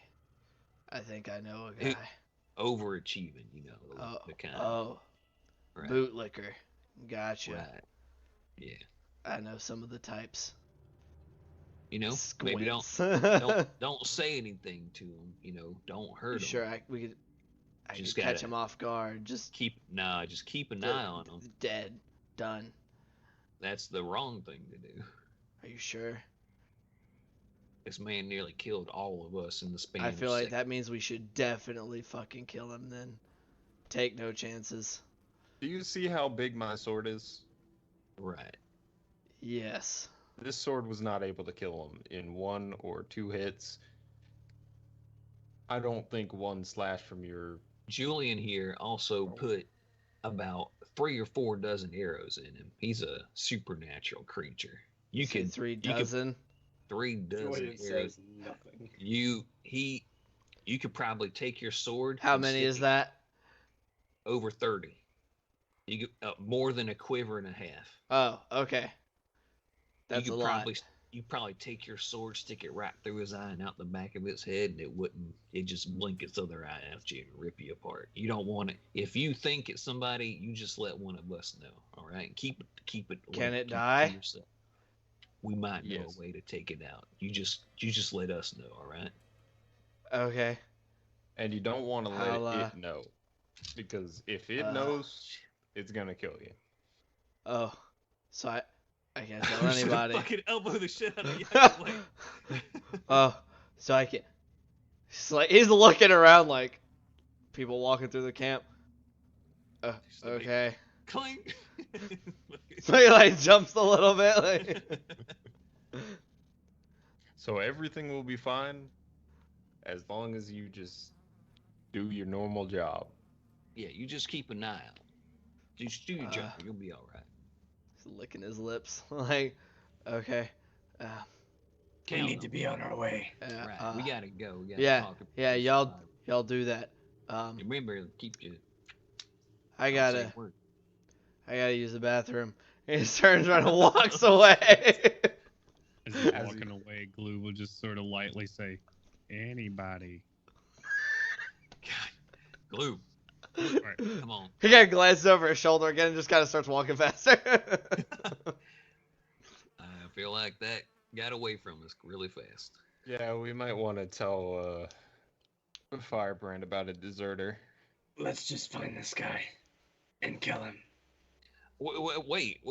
I don't even know if it's a shapeshifter. That was never a confirmed thing. That's not what I was referring to.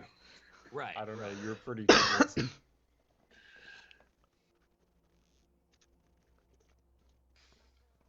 Okay. Is it a shapeshifter or not? No, I don't think it's a shapeshifter. I'm just saying that's a possibility. I think I got a way that I can find out if it was a shapeshifter or not, and I can try it out sometime later on. It'll be fine.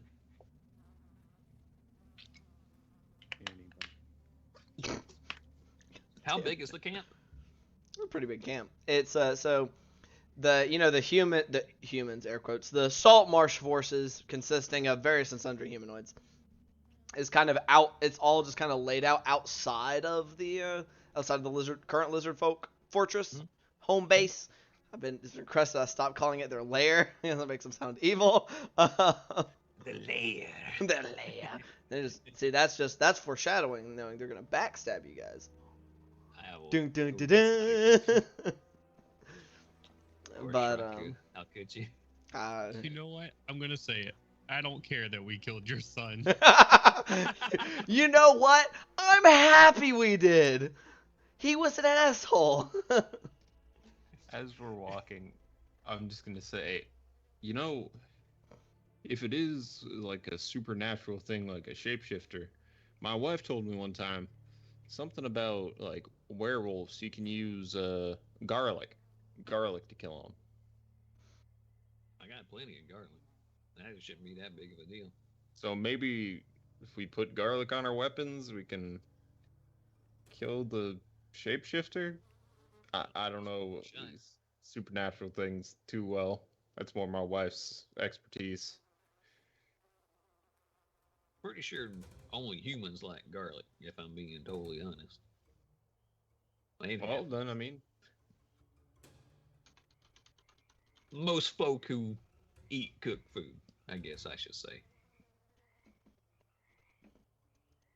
Anyway, to Firebrand's tent, I guess that guy didn't tell us where the fuck to go. We look for I'll look for the big one. Is there like an obvious command tent with like a flag being flown or something like that? Just roll some investigation checks for me real fast. I was about to say, if it's a perception check, it's not going to be me, because I'm down. Yeah, y'all, that's the issue. None of y'all are that tall. So. Investigation, dirty 20. Okay. Put me on your shoulders so I can look. Let me up. Yak him. Get me in I'll the pick air. him up. In the air. Oh, shit. Get a piggyback. That's heavy. That's a heavy halfling. Half plate. Thanks. Hold It's him like still. it's like this for you all the time, Yakko? Oh shit. No, a little bit shorter. But yeah. Anyway. As y'all are doing that, apparently Gloob climbing up the back to try to get all the way on top. Oh, no. Julian is actually looking around. And within a fairly brief amount of time, this is a pretty big camp, and it looks like it's split up between like the couple of different mercenary companies that are involved, as well as the forces that make up like the militia / actual crown soldiers that make up the forces purely from Saltmarsh, and kind of. I'll say kind of next to that, as y'all are walking into that, where a lot of these tents kind of match the ones that make up the militia. You can kind of tell the difference. Theirs are a little more ramshackle, whereas the ones that belong to the actual soldiers are kind of like, these are all match. They are standard issue. And then you have a mixture of like standard issue, like a grouping of a smaller grouping that are near the Saltmarsh forces tents that are like standard issue, but like camo.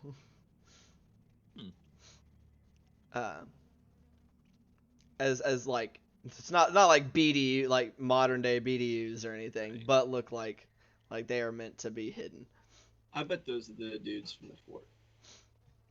But as y'all make your way into that section, you do find a larger tent that you would assume that's like, that looks like command tent to me. And away we go. Inside. Woo. Knocking on the non-existent door. On the tent flap. So as y'all approach, though, there are 4 guards outside. All of them are soldiers. There are no militia guarding the entrance of the tent. Approval. They stop you. Hell, Firebrand, Hello? Hey, how you doing? Bartholomew Fairfaro? I think I know who y'all are. Yes. All right. Give me a second. All right. turns and steps in. And even though they seem to know who you all are, the other 3 guards do not take their eyes off y'all the whole time.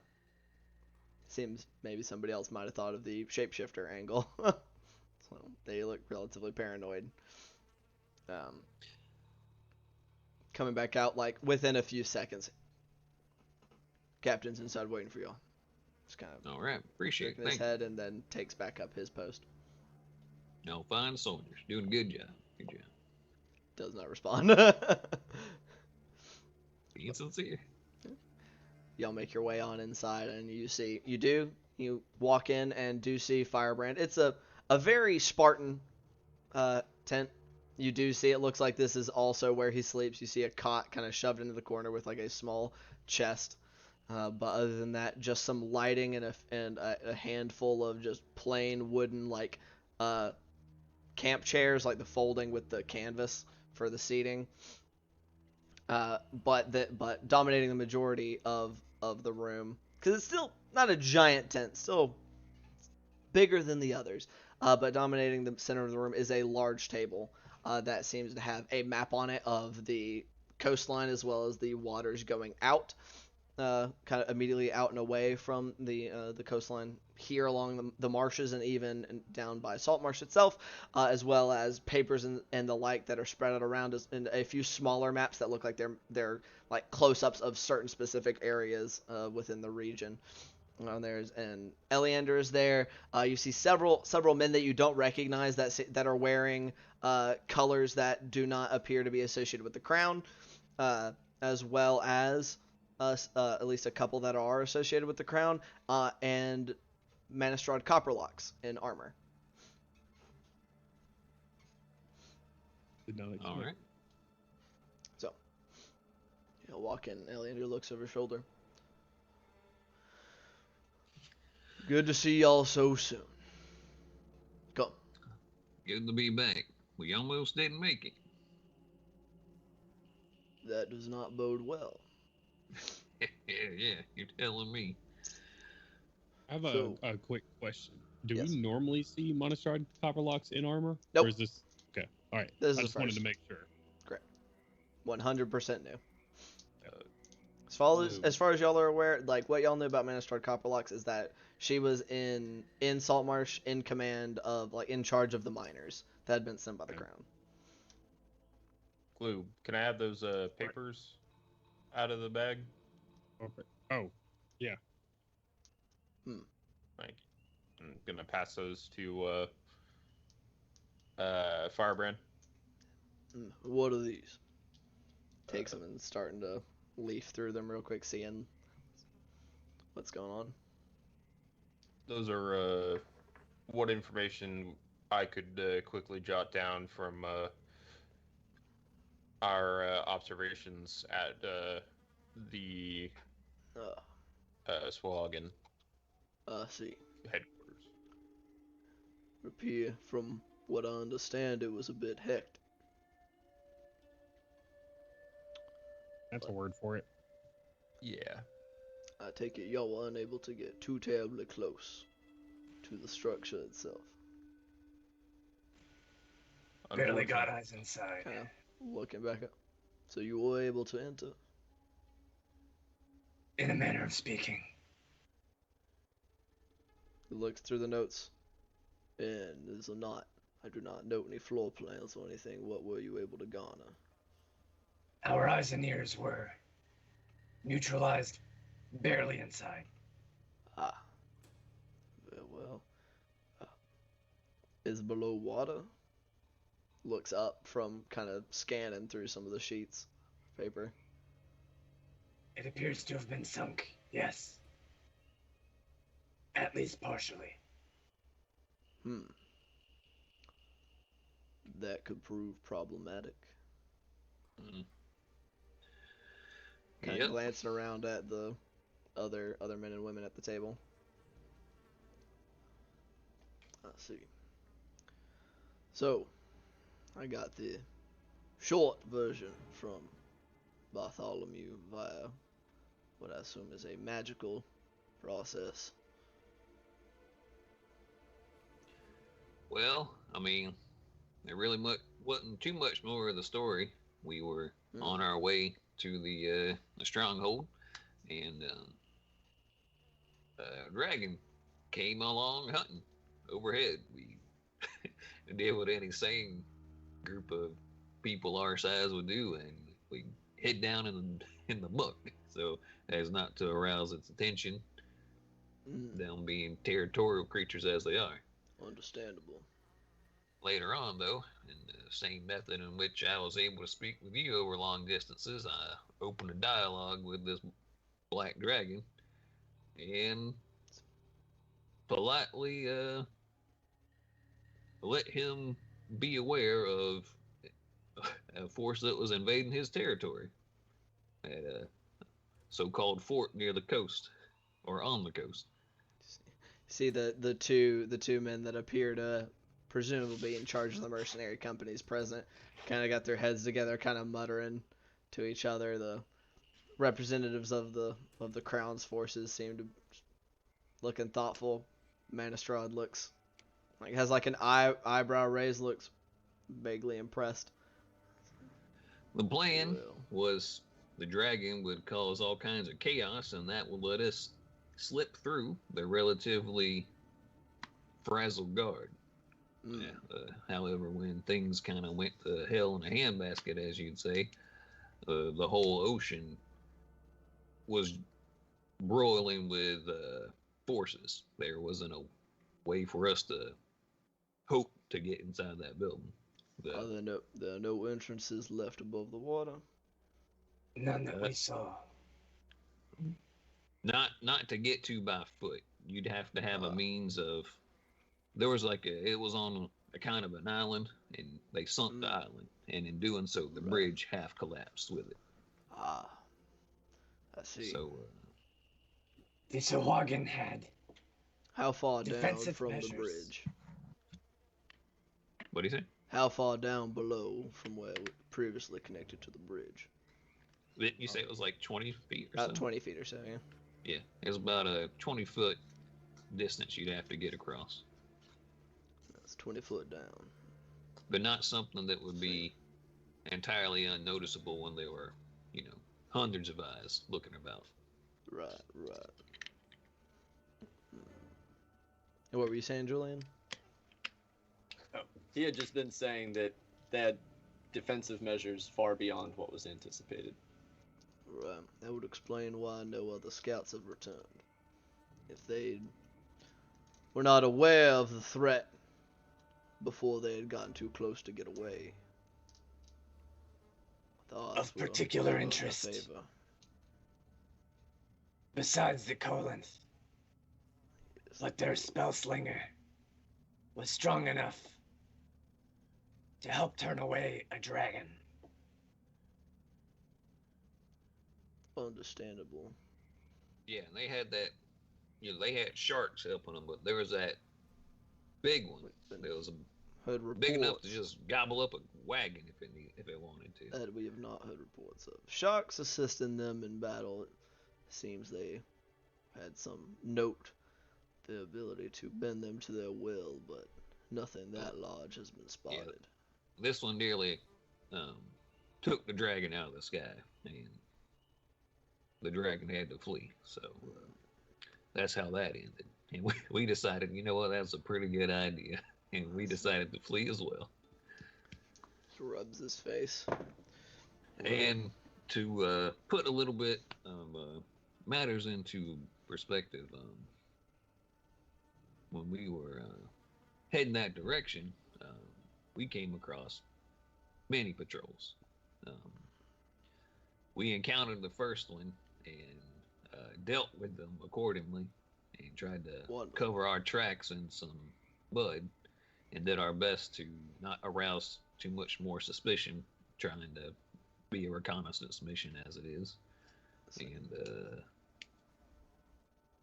right, how many would you say we came across, Julian? After that first one, 4, 5?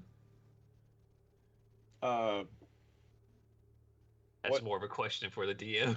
Yeah. In total, yeah, somewhere like maybe 5 or 6. Like over the next couple of days, what y'all spotted, And there was y'all couldn't have said they were, it's not like they were constantly coming, but y'all saw some coming, some going, kind of thing. Just spaced out like fairly frequently, but within like they were definitely miles apart Right. every time they were seen. Yeah, their patrols were pretty frequent. I mean, half a dozen over a day and a half of travel that far away from their stronghold. Right. I mean, they weren't just scouts either. They were moving in numbers of 6 and 10 and stuff like that. Confident. With Begans bolstering their ranks. They're regulars. Oh, okay. I thought They're the more little ones were regular. They're more regular infantry. Right. I'll just gesture Right. armor. The ones that don't the actual soldiers. Right. Seems the other ones are more wild, less disciplined. Correct. Yeah.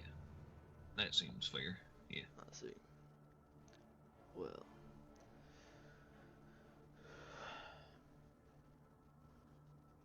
the prices of this conflict will weigh heavily upon our aquatic allies, it would seem. There's not much we can do to help them in the water. That's true.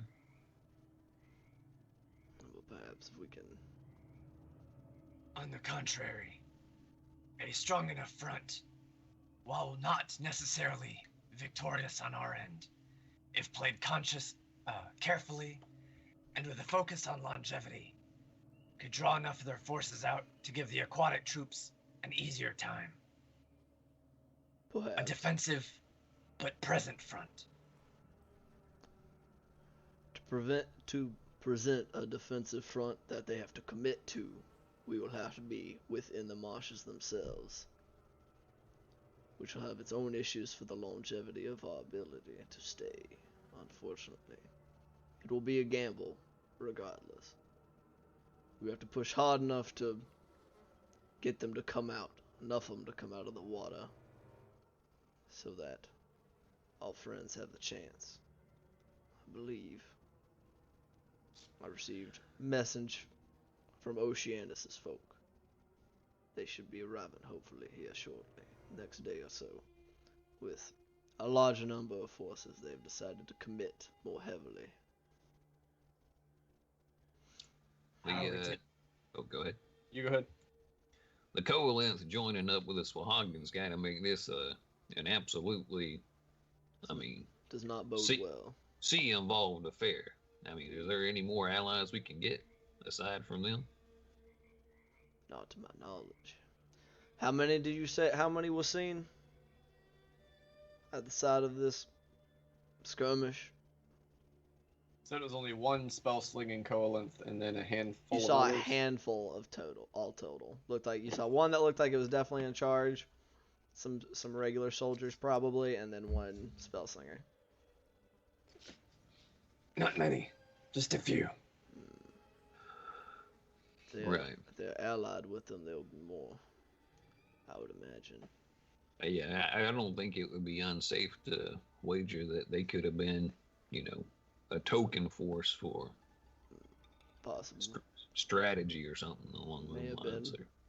May have been negotiators, maybe. Perhaps. Right. We'll need to take out their slinger. Of course. From what I understand, a lot of soldiers. From what I understand, the Coalinth, while not a massive tribe, smaller in number than the lizard folk, they are not an insignificant number. And I doubt that is their only spellcaster. Right. They have a mind for war and warfare and the like. But that does help keep their numbers down because they fight so much. But they're good at it. Could be a very big problem. They can also be out of the water longer, so their presence means we have to keep an open mind to threats that are not necessarily right and directly within the water. Well. And our shady fellow with the knives complicates things a little bit. He certainly does not help. Said you encountered him when? It was 2 nights ago. Asking DM.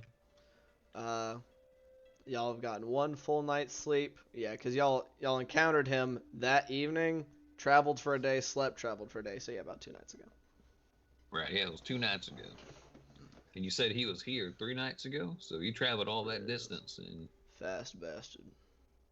right, and on top of that, he was having fun killing every damn thing between here and there that was moving. If he wished to move unobserved, he wouldn't have had fun here as well. You'll have to keep my guard up. And to just clarify, Julian, the tracks that you were tracking, and I guess more DM, those tracks were leading back here, not from here, right? They were, yeah, they looked like they were on their way back. Okay, cool. They're headed in that general direction. Right. Yeah, well, tracks leading back here don't bode great. Indeed.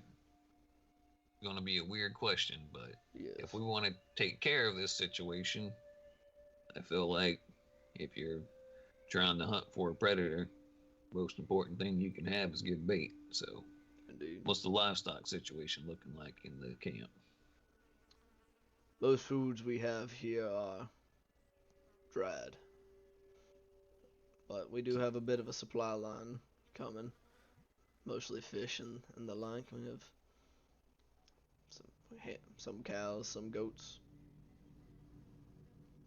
Doing our best. The wildlife in this area does not do kindly with the livestock that we generally keep. Right.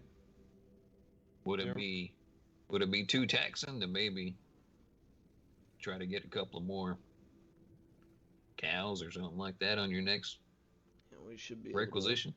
We should be able to send word up the line. You have a plan of action of some kind, I imagine. Yeah. Do tell.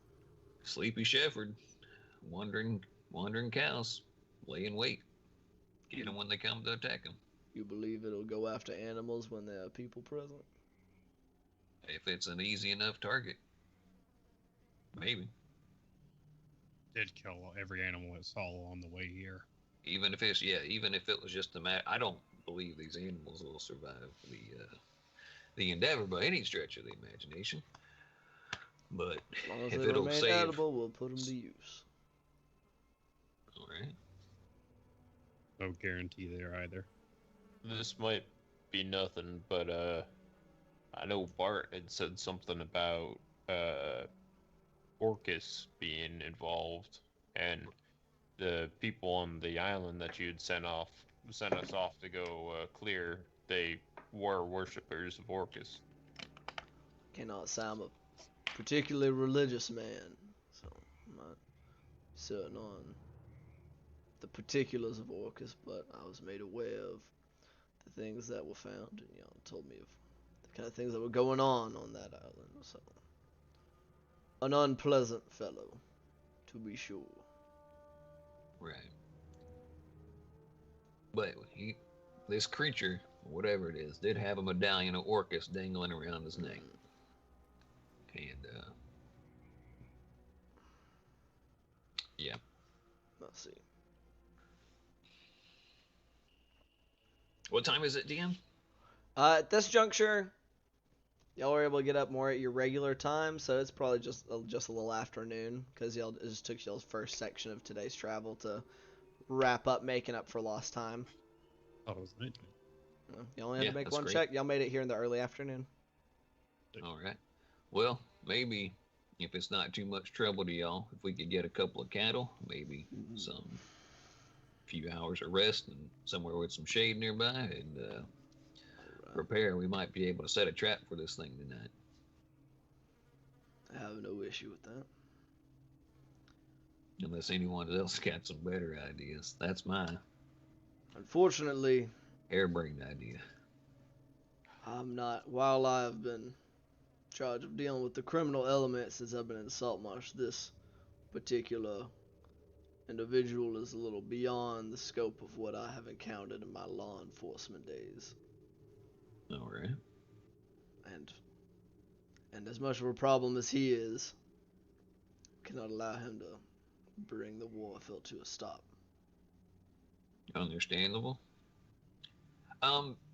DM, what are the militia and the soldiers wearing as far as armor and stuff is concerned? Is everything very uniform, or is it more like the crown soldiers are super uniform, whereas the militia is a little more, ragtag. They're wearing the same basic stuff, but they don't have like, whatchamacallits, tabards or anything. Whereas the soldiers, even if they're not wearing tabards, they are wearing things that sport the crown's colors. But mostly wearing things like chainmail and the like. Not really anybody who is like the rank and file are mostly wearing things like chainmail, shields, swords, shields and spears, that kind of thing. Crossbows in some places. Okay. Whereas the militia are more leathers, and some of them don't even have actual blades. Some of them just have like cudgels and things. Most of them don't have as much ranged weaponry. Yeah. Spears are cheap. Spears, clubs. The footsteps for this thing were in front of us, heading in this direction. Nobody was reported dead this last night. So. And I say it because it could already be here. Indeed. Right. There was the... What did it look like? It was not spotted his first time through. Give him a basic height description, skin color, that type kind of thing. Gaunt, in dark rags. Right. Taller than an average human, but not supernaturally so. Indeed. I see. Sounds like it would be hard for it to hide among us, but... I mean, werewolves can hide among people. And they're a lot different looking than you or me. You think It slipped into our camp without any of us noticing. I imagine it's not gonna have a difficult time laying low. Yeah, that knife of it, as rusty and ill-maintained as it looked, it pierced through Jakob's armor 2 times before we could blink and do anything that was happening. And sullied his wounds with some type of viscous ichor that was wreaking havoc on the body. There was definitely something beyond weapons that were behind the murders of our men. If somebody gets hit with that ichor, they need to get it treated as quickly as possible. Yeah, you gotta clean out the wound and do it fast, or they'll just keep eating away at you. Let's see. We didn't have anybody who survived that long, but I'll be sure to have the word passed around. Right. Gonna do a general insight check on the guards and whatnot and see if anybody's I don't know, acting weird. Is that a natural 20? Double natural 20s. I rolled at disadvantage and just rolled double. Oh natural shit! 20s. I'm about to send you a picture. That's amazing. Hell yeah, dude. The dice god is good! That's far better than the quad 3s from earlier. That was definitely great. Yeah. 3 or like, 4 oh, 3s. Man, another natural 20 wasted, and then I looked at the other dice, and it was also natural 20. What have we determined the chance of that is? Like 1 in like 400? 1 in 400. Yeah. That's fucking insane. So, Oleander, you might be saying that there's a sussy imposter among us? It's just a theory. DM, real quick, if I, you said it's about noon. It's afternoon. It's like it's the Okay. early afternoon. It's the early afternoon. Okay. Well, if we were to wait till a little ways past sundown and rest, would you say I would be allowed to make alterations to my spell list to, say, not have good barrier, maybe have silence or locate object? Technically speaking, you're not able to have a long rest, second long rest within 24 hours. So I would be inclined to say probably not. All right, fair enough. All right. Well, in that case, any news? What's been going on since We last saw each other and. Hold on a second. Oh, I'm sorry. Double natural 20's got to be Oh, addressed. I'm sorry. Yeah. I totally. We got to take away from that. So double natural 20 insight check. Out of curiosity, what's that bring your total to? 21, I think. 20, it doesn't matter. I'm just curious what your bonus is. Yeah, 21. 21 plus 1. Nice. Looking around at these guys, I'm assuming like focusing on the people that aren't Firebrand for the most part. Is my assumption. Most part, yeah. Right. And once I gave everybody a once over, I would eventually come all the way back around to Firebrand, Sure. especially if nothing's like rubbed me wrong, and then I give Firebrand the squinty eye. Sure. Looking around them, nobody particularly gives you any vibes like for this specific thing. It looks like the two the two guys that are representing the mercenary companies look vaguely like they're just kind of like eyeing you guys. It doesn't look like because they're being suspicious, but like they don't know you. They're just kind of trying to size you guys up. The representatives of the soldiers here, the crown soldiers here, they're just kind of watching on and just look very serious and are squinting and definitely get like they're concerned about the way things are. Like not just the stabby guy, but the news y'all brought is not happy.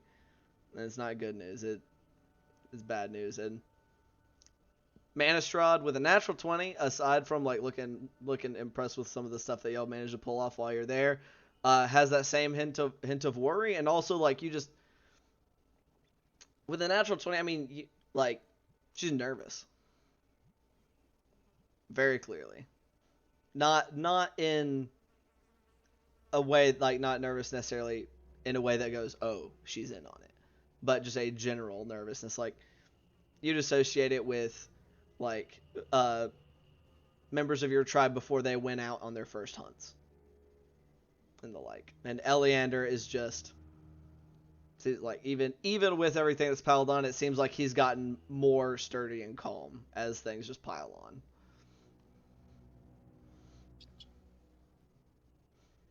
So,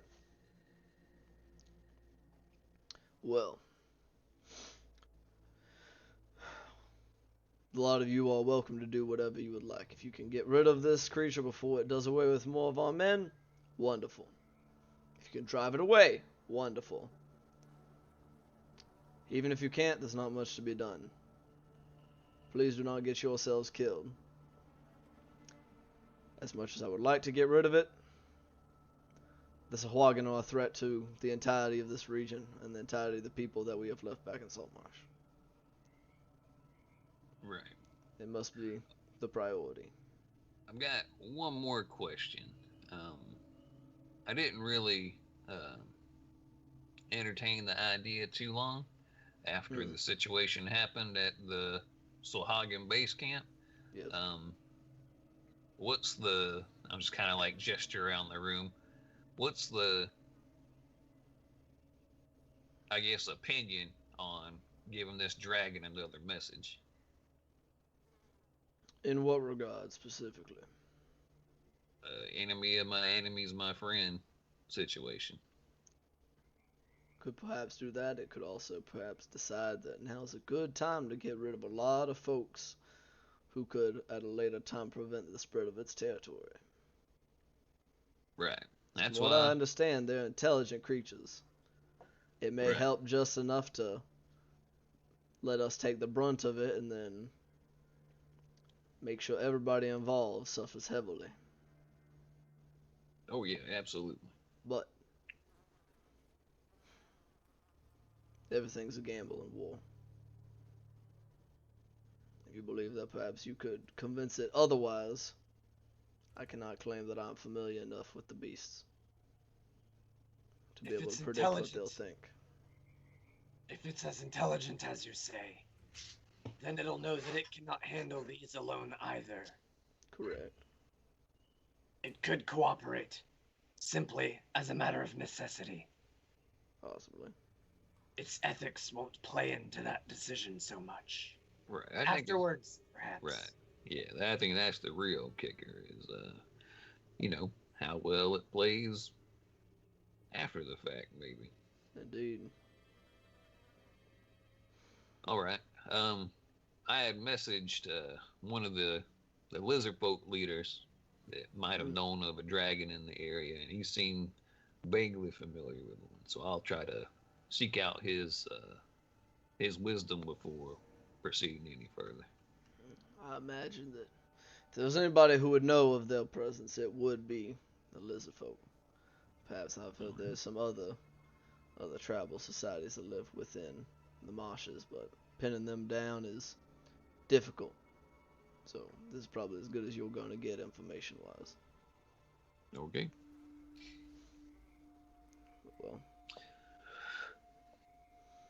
Well, I wish we had better news.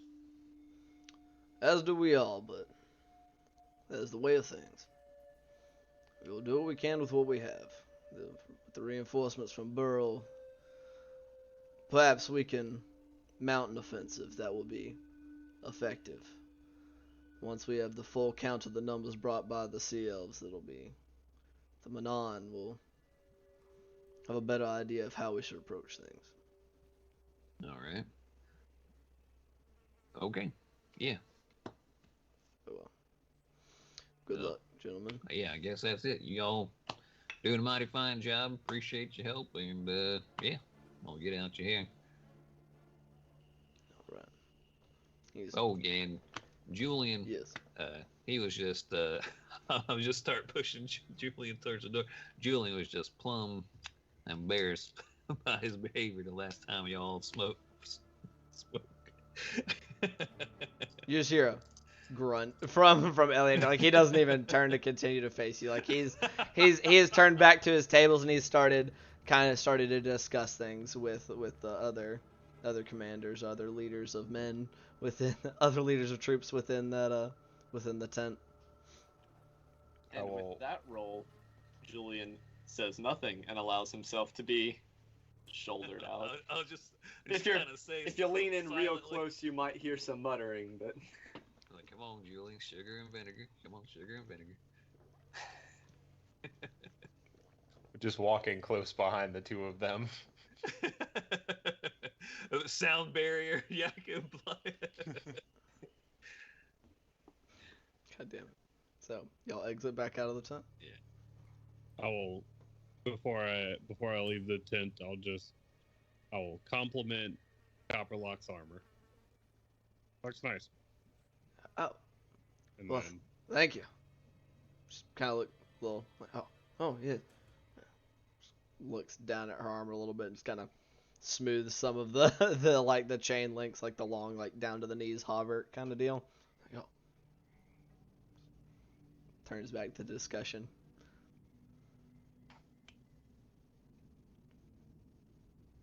I'll shit.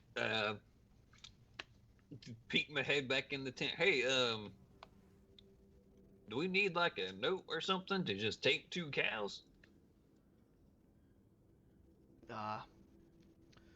He starts to go. Holds up a finger, like, here, like, muttering about fucking people being dumb, like, oh, we can never be too careful, these damn idiots, we need damn a hall fools. pass to walk around this Yeah. He basically like, he just hands you like a little slip of paper that basically just says just say yes, Firebrand. Like, place. Hell yeah. Awesome. as he hands it to you, do not abuse this power, please. Let me And then hold it, let's Bart. go. Oh God! Please don't actually say that in front of him. I feel like Firebrand definitely trusts Gloob the most. So, Yeah. Okay. Appreciate it. All right. Sorry about that. Just kind of make my way back out the tent flap. you're back outside with your friends with your permission slip. Yeah, the hall pass, as it were. This pass lets me get. Okay, no. All right. Yeah. Well,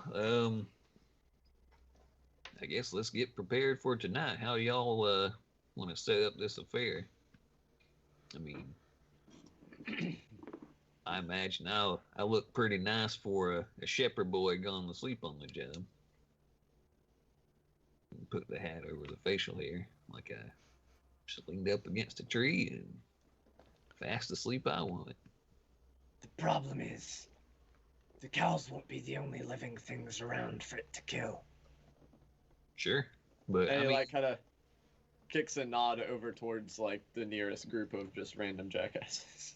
right, but look around, you know, I'm just a dumb stable kid. I didn't realize that cows wanted to go out a little farther to get some grazing on. There ain't too many greens that a cow can eat out in these marshes. Just kind of wandered off with them a little bit, you know, a few 100 yards away from camp, easy picking.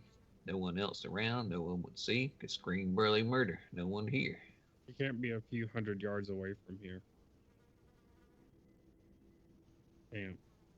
We can be on the outskirts, but not a few 100 yards. By the time we heard the screams, it'd be too late. Well, that's why y'all be hidden, and I'd be out in the open with some cows, hopefully being a more juicy target for Yeah. you. 30 We or also- 40 feet. Like Right, right. Like you're walking your talking- cows. You're right. If we're away from the camp a ways, yeah, sure. We also have no idea how it found us in the first place. Can it even be deceived by a simple I- disguise? I don't know. I mean, it could just see that it could be tracking us by some other means. If it's out for revenge for Orcus, I don't know by what method it's coming after us, but it definitely seemed to come, attack us, and then head back this direction, whatever it accomplished. What does Orcus hate? I mean, Orcus is, he really likes undead and evil stuff. Definitely don't like souls. So I guess people who defend folk. So that's us. I'm not super familiar with the niceties. I mean, haven't I already rolled a knowledge religion on Orcus? Yeah, that was back on the island. Yep. Right. I just don't remember how much I knew about him. I mean, you knew like general information about like as much as like somebody would probably know about him. That isn't just he exists. Like Right. he is very much does a lot of the undead, sacrificing innocents, like enjoys causing suffering, Right. large and in part to mortals. I mean, I didn't know if there's like, yeah, he really hates the silver. Did Barton just hold up something silver? No, oh yeah. just things I'm that are just living. thinking that He enjoys to make them hurt. Just brightly colored pinatas. Hates them. He's like a bull. He just hates the color red. You know. I already said he doesn't like garlic. Yeah, that's a good one. That's a good one. If it works like that, that'll definitely be good. Quick question: how Yes, far sir. are we away from our boat? Oh, within like less than a mile. Like it was parked basically like right next to where like the little like cave area where the lizard folk bring in like their smaller vessels. Glue It's is right over gonna there. turn to the group and say,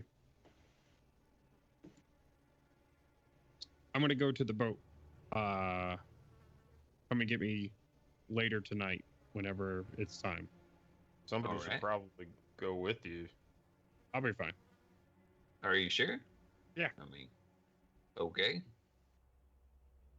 I guess we'll just fit you into the plan somehow. Yeah. I mean, not much of a plan, but yeah, we'll catch up with you. All right, just be careful. Yep. Don't be afraid to scream. It's a big camp, but not too big. I mean, I give that every time. Right. Okay. Glue will walk to the boat and you will hide in the boat as best as you can, and he will go to sleep. Okay. Roll a stealth check for me. I assume not an advantage, or just is it just a straight roll, right? Yeah, this is gonna be at disadvantage because this is you trying to hide somewhere physically. So this isn't really benefiting from your boots. I shit you not. That is a natural 19 and another natural 20. Okay, For a so what's that total bring of you to 30. a 30?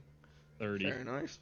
All right. As tired as you are damned and determined to get in such a way that you can. You hope- cut get- open a bedroll and just flatten yourself in it. I am somebody's sending not these to sleeping the in hard that. knock. That's crazy, man. Hey, I'm dude, not that- clubbing this Dude, they shit. happen. They happen. Gloob. Good shit happens. Gloob turns into one of those like bark bugs that flattens itself against a tree and become damn near invisible. It's like a fucking chameleon. Oh, goodness. He's actually just doing that thing that Kronk did in the opening of Emperor's New Groove, where he's just like flattening. People are just like, they're too weirded out by what he's doing to say anything. That's when you intimidate people as your stealth check. Anywho, you feel quite hidden there on the boat and pretty quickly start to nod off. Just hope I don't start snoring. Someone's gonna So walk by the boat. this is probably starting like 3, closing in on 4 o'clock in the afternoon. And I still haven't seen anything of my daughter. Nope. All right, I'm gonna be going to go talk to Bart. Nope. And Julian. I would say perfect because Julian was also gonna go talk to Bart. Everybody's talking to each other. I haven't Who'da gone thunk it? anywhere. I'm still right here. Hey Bart. I haven't really heard from Sin in a while, and usually, I don't know, she usually pops in and says something. Kind of getting concerned. Is your ring still working?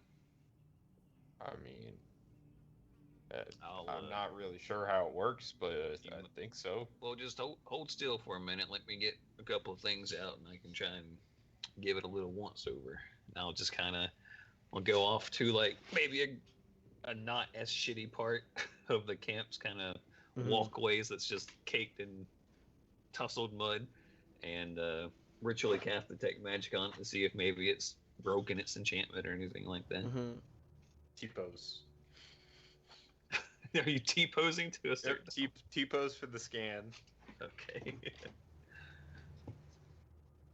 Okay. So, and you're looking for what kind of magic specifically? Just see if it's not broken. See if it's not broken. So when you cast, you said you're casting detect magic for this.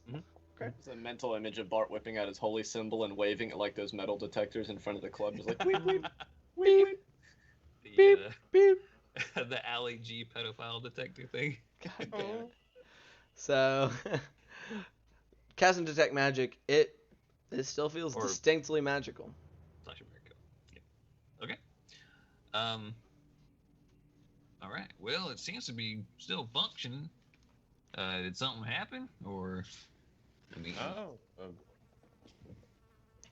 Kind of that other night, Gloob was having a nightmare or something. I had to go check on him, and she was gone. Okay. I mean, can you usually see her? Or I thought you just heard her. No, I usually always see her, and every once in a while she'll, go off on her own, Right. do whatever she does. That's mighty strange. I gotta be honest. I'm not super. I can, ward spirits and stuff away if they try to involve themselves too much with us, but I'm not really too certain how to call a spirit back to someone. I mean, unless they were in the process of passing on to call them back to their body, I could try something maybe, but I'd have to prepare a little bit. I don't think I could do it today. If that's all right. Yeah, I mean, whatever you can do, appreciate the help. Yeah, absolutely. Don't worry, we'll find her. Thank you. All right. If you know anything, Julian, I'd appreciate anything you got. I mean, I don't really know anything about spirits. I'm sorry. That's fair.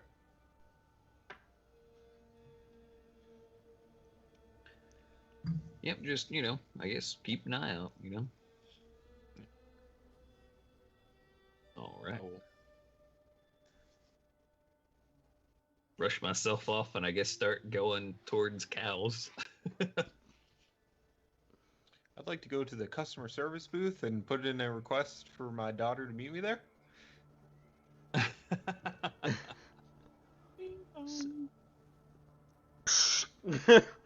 Send McDoonsleever.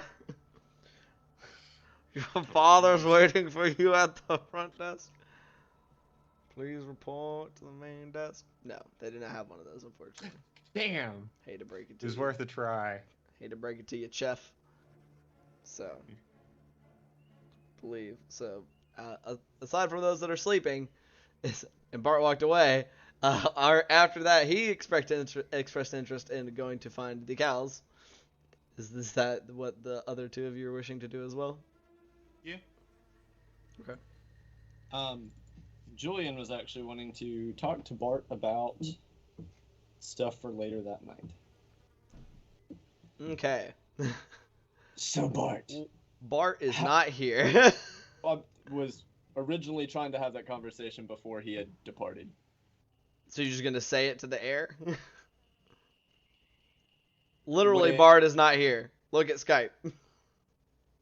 Oh. Bart is I not missed here. I'll get back That's to what I'm that like. as soon as We'll retcon that after. Yeah. I don't. Oh, there he is. Good timing. We bullshitted for long enough for him to return. Skype all the way up. I Yeah. was looking at the little. That's what I was like. pop-up I was that like, only shows the active speaker. I'm about to say you can talk to the air all you want. I'm not gonna stop you, but Oh, Bart, how you doing today? I didn't realize it actually Yeah, walked off. yeah. My bad. Can't step away. But I get for using the pop-up window instead of the full Skype app, I guess. What's up? Were you talking to me while I had to step away? Yes. Awesome. He Sorry, started what was to. that? Hard hearing sometimes. There's a lot of hustle and bustle going on in this place. Hip, right, hip. Very loud. How exactly do we plan on pinning this guy down? He made quite the rapid exit. Well, I mean, you can hit him pretty good with some arrows. Not 30. But Poor guy. he seemed to feel it.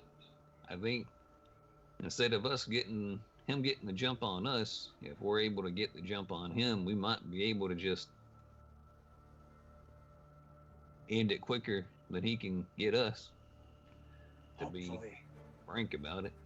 But with his little vanishing trick, do you have any way to pin him down? No, not really. No.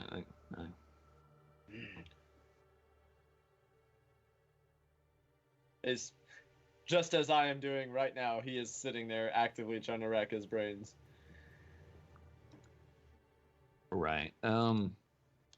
What I can do is I can,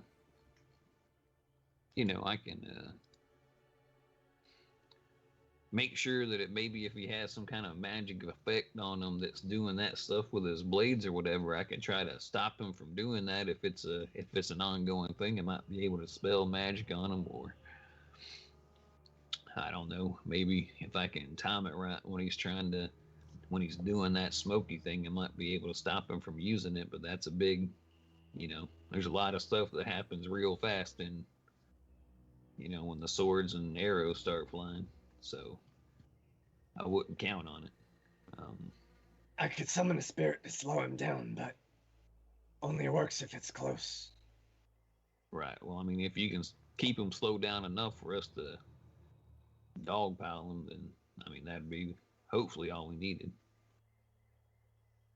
I could throw my net on him. Well, you seem like you turned into smoke and disappeared. Well, I mean that is what happened, right, Ian? Yeah, he seemed to just kind of like congeal into like this black mist, and then kind of not dissimilar to other magics y'all seen before. It looks similar. It may not be the same thing, but I mean, what? At least effectively the same. What is the list of those little sticks that we got from magic effects from the Oni? I have the list. I was about to say, I think here. I think at least one of y'all wrote that down. Here it is. It is the Rod of Haste, Rod of Fear, 2 rods of sense magic, 2 rods of dispel magic, 1 rod of shadow hound, 1 rod of shadow bridge, and a gem that is used to summon a elemental spirit of fire that can turn. That can what? That can turn on the user. Oh, it yeah, can turn on the whoever breaks the gem casts summon elemental specifically for a fire elemental or conjure elemental. Those seem like an awful big list of things we might be able to do against it. I don't imagine something that ugly and worshiping Orcus is probably going to be too fearful of us folk, but I mean, if maybe we can dispel some kind of effects he has going on him, or that hound summon or that elemental summon might be able to help, bring him down quick and in a hurry. We don't want to use too much that we might need later against the Sawagan. That's but that true. Dog could help run him down for sure. Right. Yeah, that's what I was thinking. Maybe save the fire elemental because, Sawagan come on land. I don't imagine they're too keen on getting toasted. And if that thing goes crazy in the middle of 100 Sawagan, well, it can just feel free to go as crazy as it wants to. It's going to have a lot around them to keep it in check for as long as it lasts. But yeah, I think that maybe using that hound thing is probably going to be one of our best bets if you want to keep that with you, Yakin. All right, I can do that. Save it for if he starts to run. I'd say just use it right off the bat as soon as you see him. Just don't let him go. Don't let him get nowhere. Keep it on him. But that's just my opinion. I don't really know how that magic works. If you're more familiar with it, is that like the same thing that you've done a few times? I summon like some sort of ghost. Oh, all right. What's this thing do? I don't know. Oh shit. We should have got Zendros for as much gold as we paid to write us a description down. Y'all should have I did send screenshots of the spells that are not that are not in there, so y'all should have those somewhere. Right. I mean, out of character, I know. Out of character. Okay. I didn't know if that was hey DM, can we get the spell description? No. Okay. In character, Julian just doesn't know that much about magic. Just wanted to make sure. Yeah, I got sword. Well, I mean, I've been on a hunt with hounds before, and she says shadow hound. I imagine it's a hound that could probably do all kinds of cool things like run on water, but better to have the hound hunting as soon as we can, right? Keep the chase going as long as possible. That's just my opinion on it,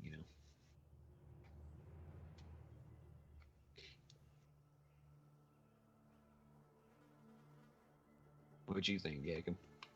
I mean, I think that makes sense. I think trying to get the net on him isn't a bad idea either. At the very least, it'll distract him for a little bit and make him have to do whatever.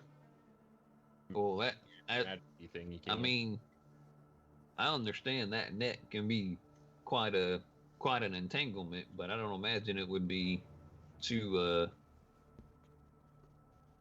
difficult for him to get away from if he can turn into mist or whatever. But if you were to lob a body part off of that huge sword of yours, I think that would deter him much more than a net would. I mean, that does make sense as well. I can. Was he particularly hard to hit for anyone? I didn't take a swing at him. Everything went tits up real fast.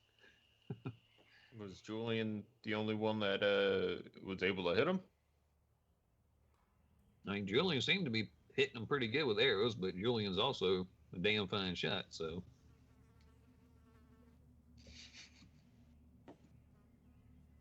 It's okay. Bart would even say that Gandolin's a good shot with his bow, too.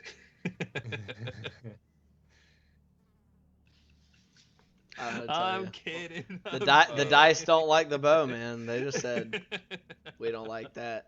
They I said, might get be in able- there. I might be able to trip him up a little bit. Yeah, that could be a huge advantage if you can get him on his back or something like that, where he really can't get nowhere. Or, I just think the best thing to do is if we get on him and try to deal with him as quick as possible. Like that should be our major goal. Last question. Are we just taking him out, or are we gonna try and take him and question him to see if there's gonna be more? I think he's too dangerous to let live. I don't think he'll give us much choice. Look at what he's done. He's only been around for a few days. This thing's gonna, as much as I hate to say it, I don't think this thing's gonna be good to anyone. Damn, that's crazy. He looks heartbroken. Yeah, maybe I've just been hanging out with you crazy lot too long. But yeah, get rid of him. I think I don't think Sorrel Lee would shine on him too favorably. That's all I'm saying. I don't think he's a very welcome guest in these parts. I definitely agree. Definitely Me. overstayed his welcome. They already fucked up the temple of one of the gods that Julian worships, so he's still salty. Yeah, for sure. Doesn't seem like he wants to fight honorably. I mean, he damn near killed me with the way he attacked me. It's out of the blue. So, Right. and it doesn't seem like he gave the men here an honorable death either. Let's go by I guess a quartermaster, or what do you call someone in a camp who takes care? Provisioner? Either one of those, I think. No, not prospector. That's like with minerals and stuff, right? Anyway, Yeah, that's more let's go talk to them just and say, alpha hey, plus. here's the note. Let us get a couple of cows around dark, and then we should probably try to just get a little bit of shut eye or rest or take things easy. And we've been walking for the past week and a half. How long's it been? And get some rest, because we might be up all night. It'd be really not good to be in this swamp and not have a nice long rest. Out of She's curiosity, with have Marsh. y'all continued to slather up with bug repellent? I have been keeping track on that. Okay, just making sure. Okay. Turns out this guy's tracking us by the smell of the bug repellent. That'd be Hell crazy. yeah. That's a good idea. Write it down. Monster like, attracted one- by bug repellent. It just turns out he hates all people who use bugs repellent. Like He really likes bugs, man. These are all creatures that have like eaten berries or eaten some of the grasslands that we've brushed up against with all of our bug repellent on. He's just killed everything that's come into contact with us. He's not even like a creature of Orcus. He just happened to kill an Orcus priest that was using bug repellent. Shame. Ring a ding ding. All right. All right. So y'all are going to locate the cow handler. Yeah. As much as big ranches, I'm sure this camp has. Oh yeah, wide open fields, plenty of grass for them to munch upon. It's not hard. Yeah. Y'all wander around a little bit till you find it's like a hastily constructed pen that it has like Eleander said, has a handful of cows, some goats, some stuff to just kind of perhaps what they think they can feasibly keep alive here, and to Right. supplement what as much as they can with what comes in. Right. As far as provisions. All right. Dude, yeah. do We'll like- just Yeah. here. I got a note from Firebrand. We'll need to get a couple of your cows and take them out tonight.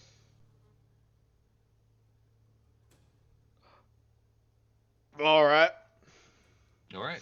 we'll be back around dark or so. We getting them then? That's right. Going All home. right. Yep. I'll just appreciate you. Mm-hmm. And just let that guy be about his business. He just like Warm sits smile. back down like on a fucking stool. Less work for him, I suppose. All right. Mm-hmm. He just spits. You just hear.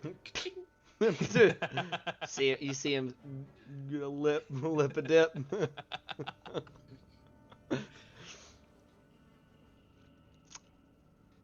All right. Now I'm just imagining Bart going to his handy spice pouch and just, oh yeah, never. There's tobacco in there.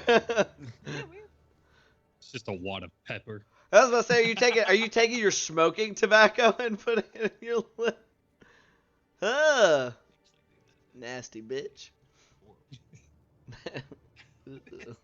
Nasty bitch. Goddamn. All right.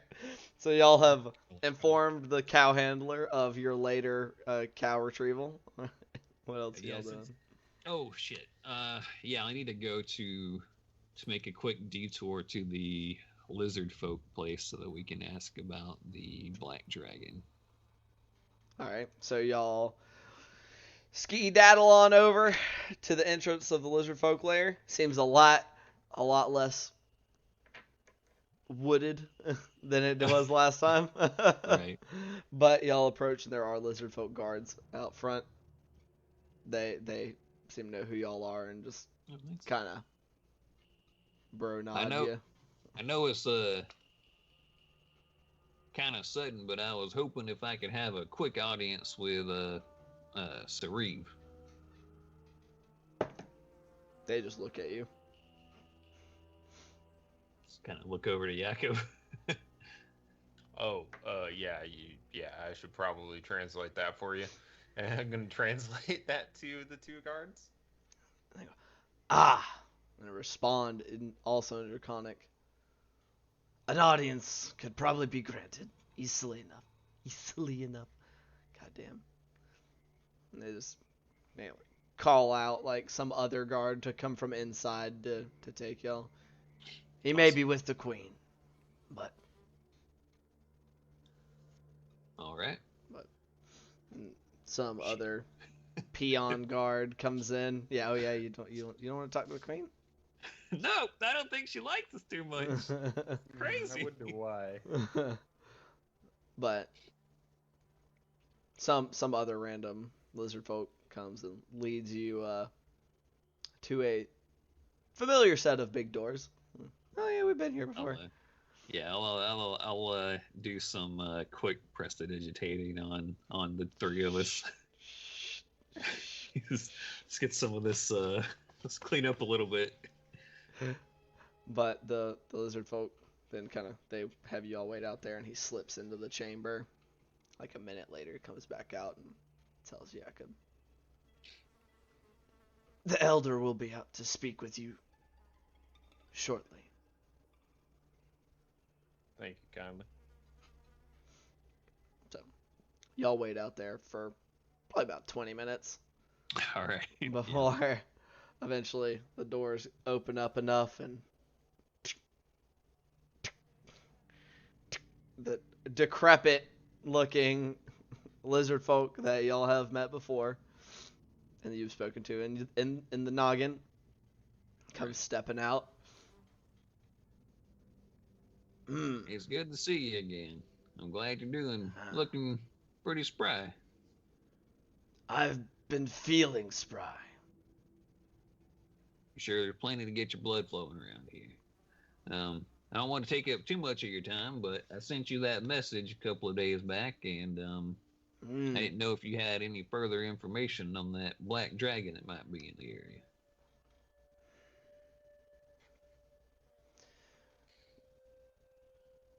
Details on the black dragon not readily available. We have done our best over the many years to avoid interacting All right. They are, especially the black variety, are proud and cruel. Not Eh. much for cooperation. He's saying this in common, right? Yeah, he can speak Okay, common. just making sure. Just double checking. Yep. This old dude is well learned. Right. So you say that these black dragons are generally meanings then? They're very domineering. Mm. Not very trustworthy, I reckon then. Not that I would think, no. All right. Do you know if the one around here's got a name? Not that I'm aware of. We did not try to talk to it. Our All right. previous home was at worst on the edge of its territory. I just have a feeling that he's like, no, we weren't that fucking stupid. Basically, yes. He's like, yep. It's like we were far enough from the edge of its territory that we did not frequently cross paths with it. All right. Okay. So hypothetically speaking, if this black dragon were to not be too keen on Swahagan pushing into its territory, do you think it would betray some potential allies who also wanted to kill Swahagan encroaching on its territory? Were they to form a loose alliance?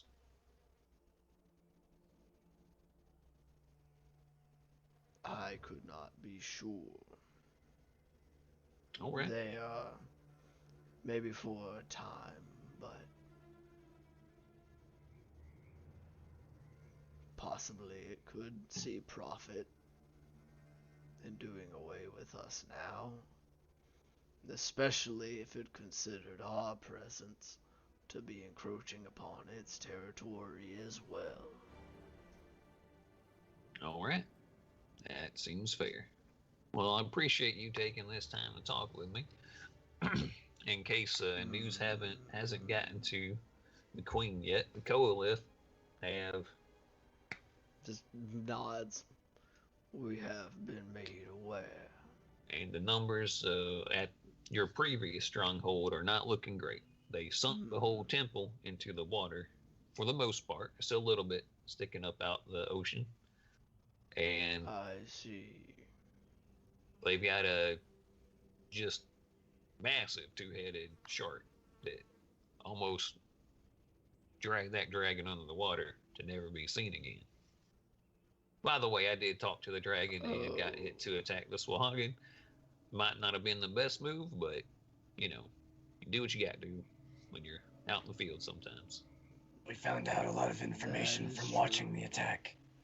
Right. Yeah, it's That very is good. tactical. The Queen will be unhappy to hear our home is below the waves. Yeah, I apologize if I maybe expressed that information tactlessly. I will do what I can. All right. You tried any of that gumbo since we were last here? Try to make any yourself? I'm not a very good cook, so no. I think some of the others may have been attempting to recreate with what they could find around here. I don't know if they've been successful as of yet. I would like to write down the same notes that I wrote down for Eleander in Draconic? English and Draconic. Okay. You're making 2 extra copies? Yeah. You got that much paper? I do. How much paper you got? I now have 8 billion 2 paper. pieces left. Oh shit! God damn. Yeah, sure. You can spend probably like an hour sitting there writing down everything in both common and draconic, and eventually just standing there and seeing that's what you're doing. Sorry, just If you will hand it off to one of the guards, they will make sure it makes it within the chamber to the queen and her advisors. Of course. Good day. Good day. I shuffle us back around and into the chamber. But yeah, after about an hour of rapidly scrolling things down, hand him off to one of the guards. Just kind of looks at it, shrugs his shoulders. Like, yeah, he'll get it to him. All right, well, hopefully that helps them out some. I didn't even think about giving the wizard folks some more information, but I mean, I gotta be honest with you, I was surprised they didn't have someone in the tent with a firebrand, keeping them more up to date on things. I don't know, maybe it's just time of day. Whatever. Might be the queen rather that they come to her. Yeah, that could be it too.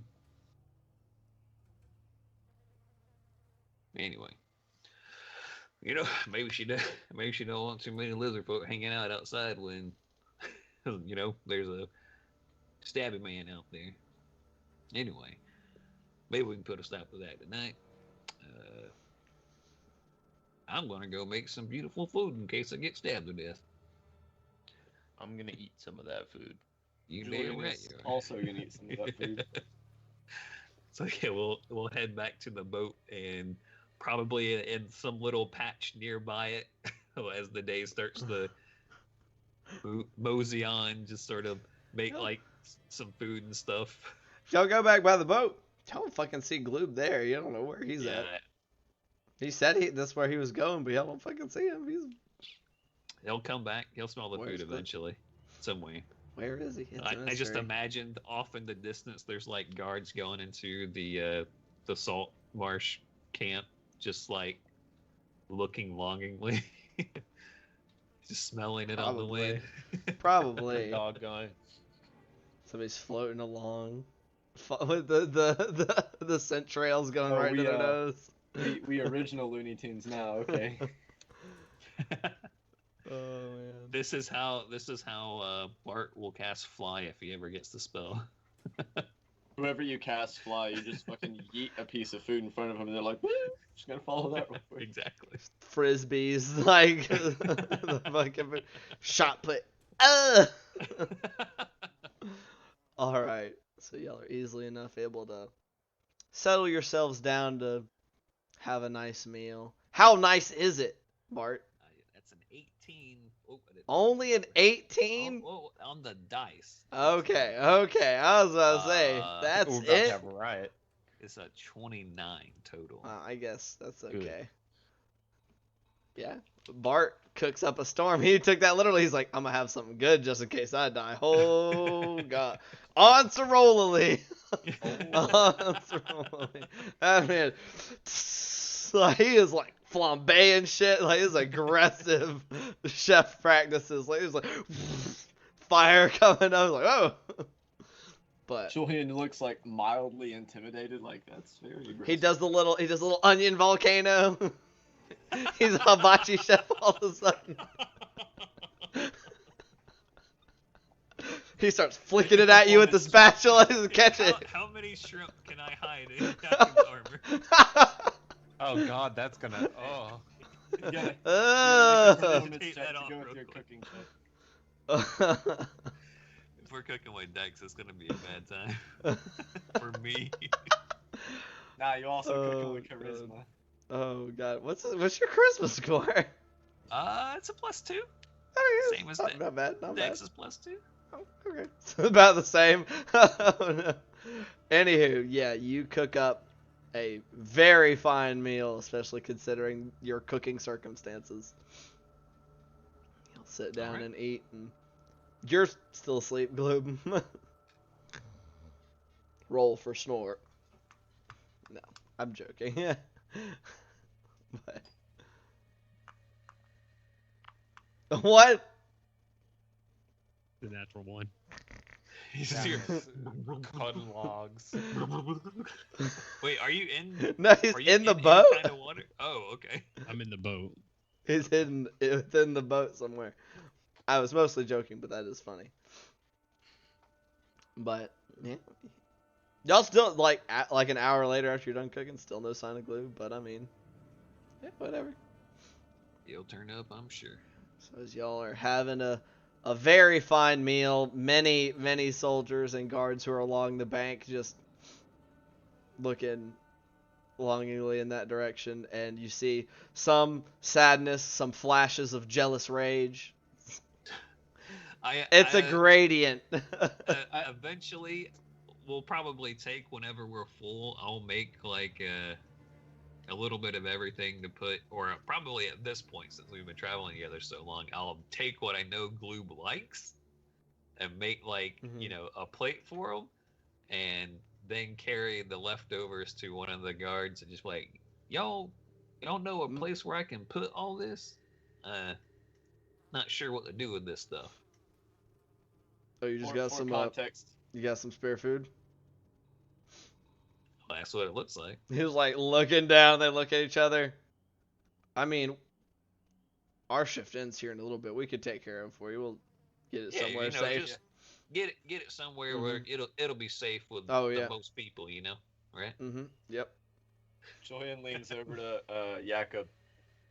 That's our food. A little bit of That's our food. a little bit of saliva starts to leak down. So, like catches it, like yeah, oh yeah. We can take it. Sure, you got it. As I'm flipping. Why is he giving them our food? You know Bart. He's just a really nice guy. Where is he? To get fed. Where is it? Where's the food? It's like, it's just fucking Gloob wakes up. I smell crab cakes. But Like anywho, a mildly offended like facial expression as I'm watching other people get our food. but as y'all donate, not as indirectly as you can, some good food to some of the soldiery, and Gloob continues trying to sleep off like the worst hangover ever. That is where we will call it for tonight's session. Oh shit! Right. I completely lost track of time. Yeah. I hope everybody's had a good time. I know I did. But thank you all so much for joining me here this evening. Thank anybody who's been here for watching. I hope everybody enjoyed the instant violence as much as I did, because man, that's my favorite thing. It's just like, all right, we're starting session. Wow. It was very much a good morning, ladies and gentlemen. Take 50 damage. Yeah. But man, my goodness, that was a good time. But I guess we'll just say shout out once more that we are doing stuff for Extra Life, benefiting children's hospitals across continental North America, meaning the United States and Canada. Specifically, Children's Hospital of Atlanta. They're building a new hospital around these parts. So, they're doing good stuff. You could win some cool things like a digital copy of Tasha's Culture and everything, gaming mouse or a gaming keyboard at the higher thing. So, it's a worthy cause, and you can get cool stuff. So, take a look-see at that. As well as we have our Go Saltmarsh campaign here on Mondays at 7 p.m. Eastern Standard, ran by myself and played in by these lovely gentlemen around me. And then on Saturdays at 5 p.m. Eastern Standard Time, returning to our Eberron campaign, which is DM'd by one Johnsy, Mr. Gloob himself. He DMs that one. Some of us fellas playing it, as well as a bunch of other fun individuals. We have a good time. We are still also in a marsh. There is a horse spider, but like big, like horse-sized spider, not like a horsefly, but a spider. I can understand that would get confused. But come see us do that. But in the meantime, go say hello to our friends over at Total Party Chill. Give them some love. Support the community and all that fun stuff, because everybody likes playing tabletop RPGs. So we want to let them know that we like them playing tabletop RPGs, because we like playing tabletop RPGs. And y'all have a good night. Bye! Bye. Bye.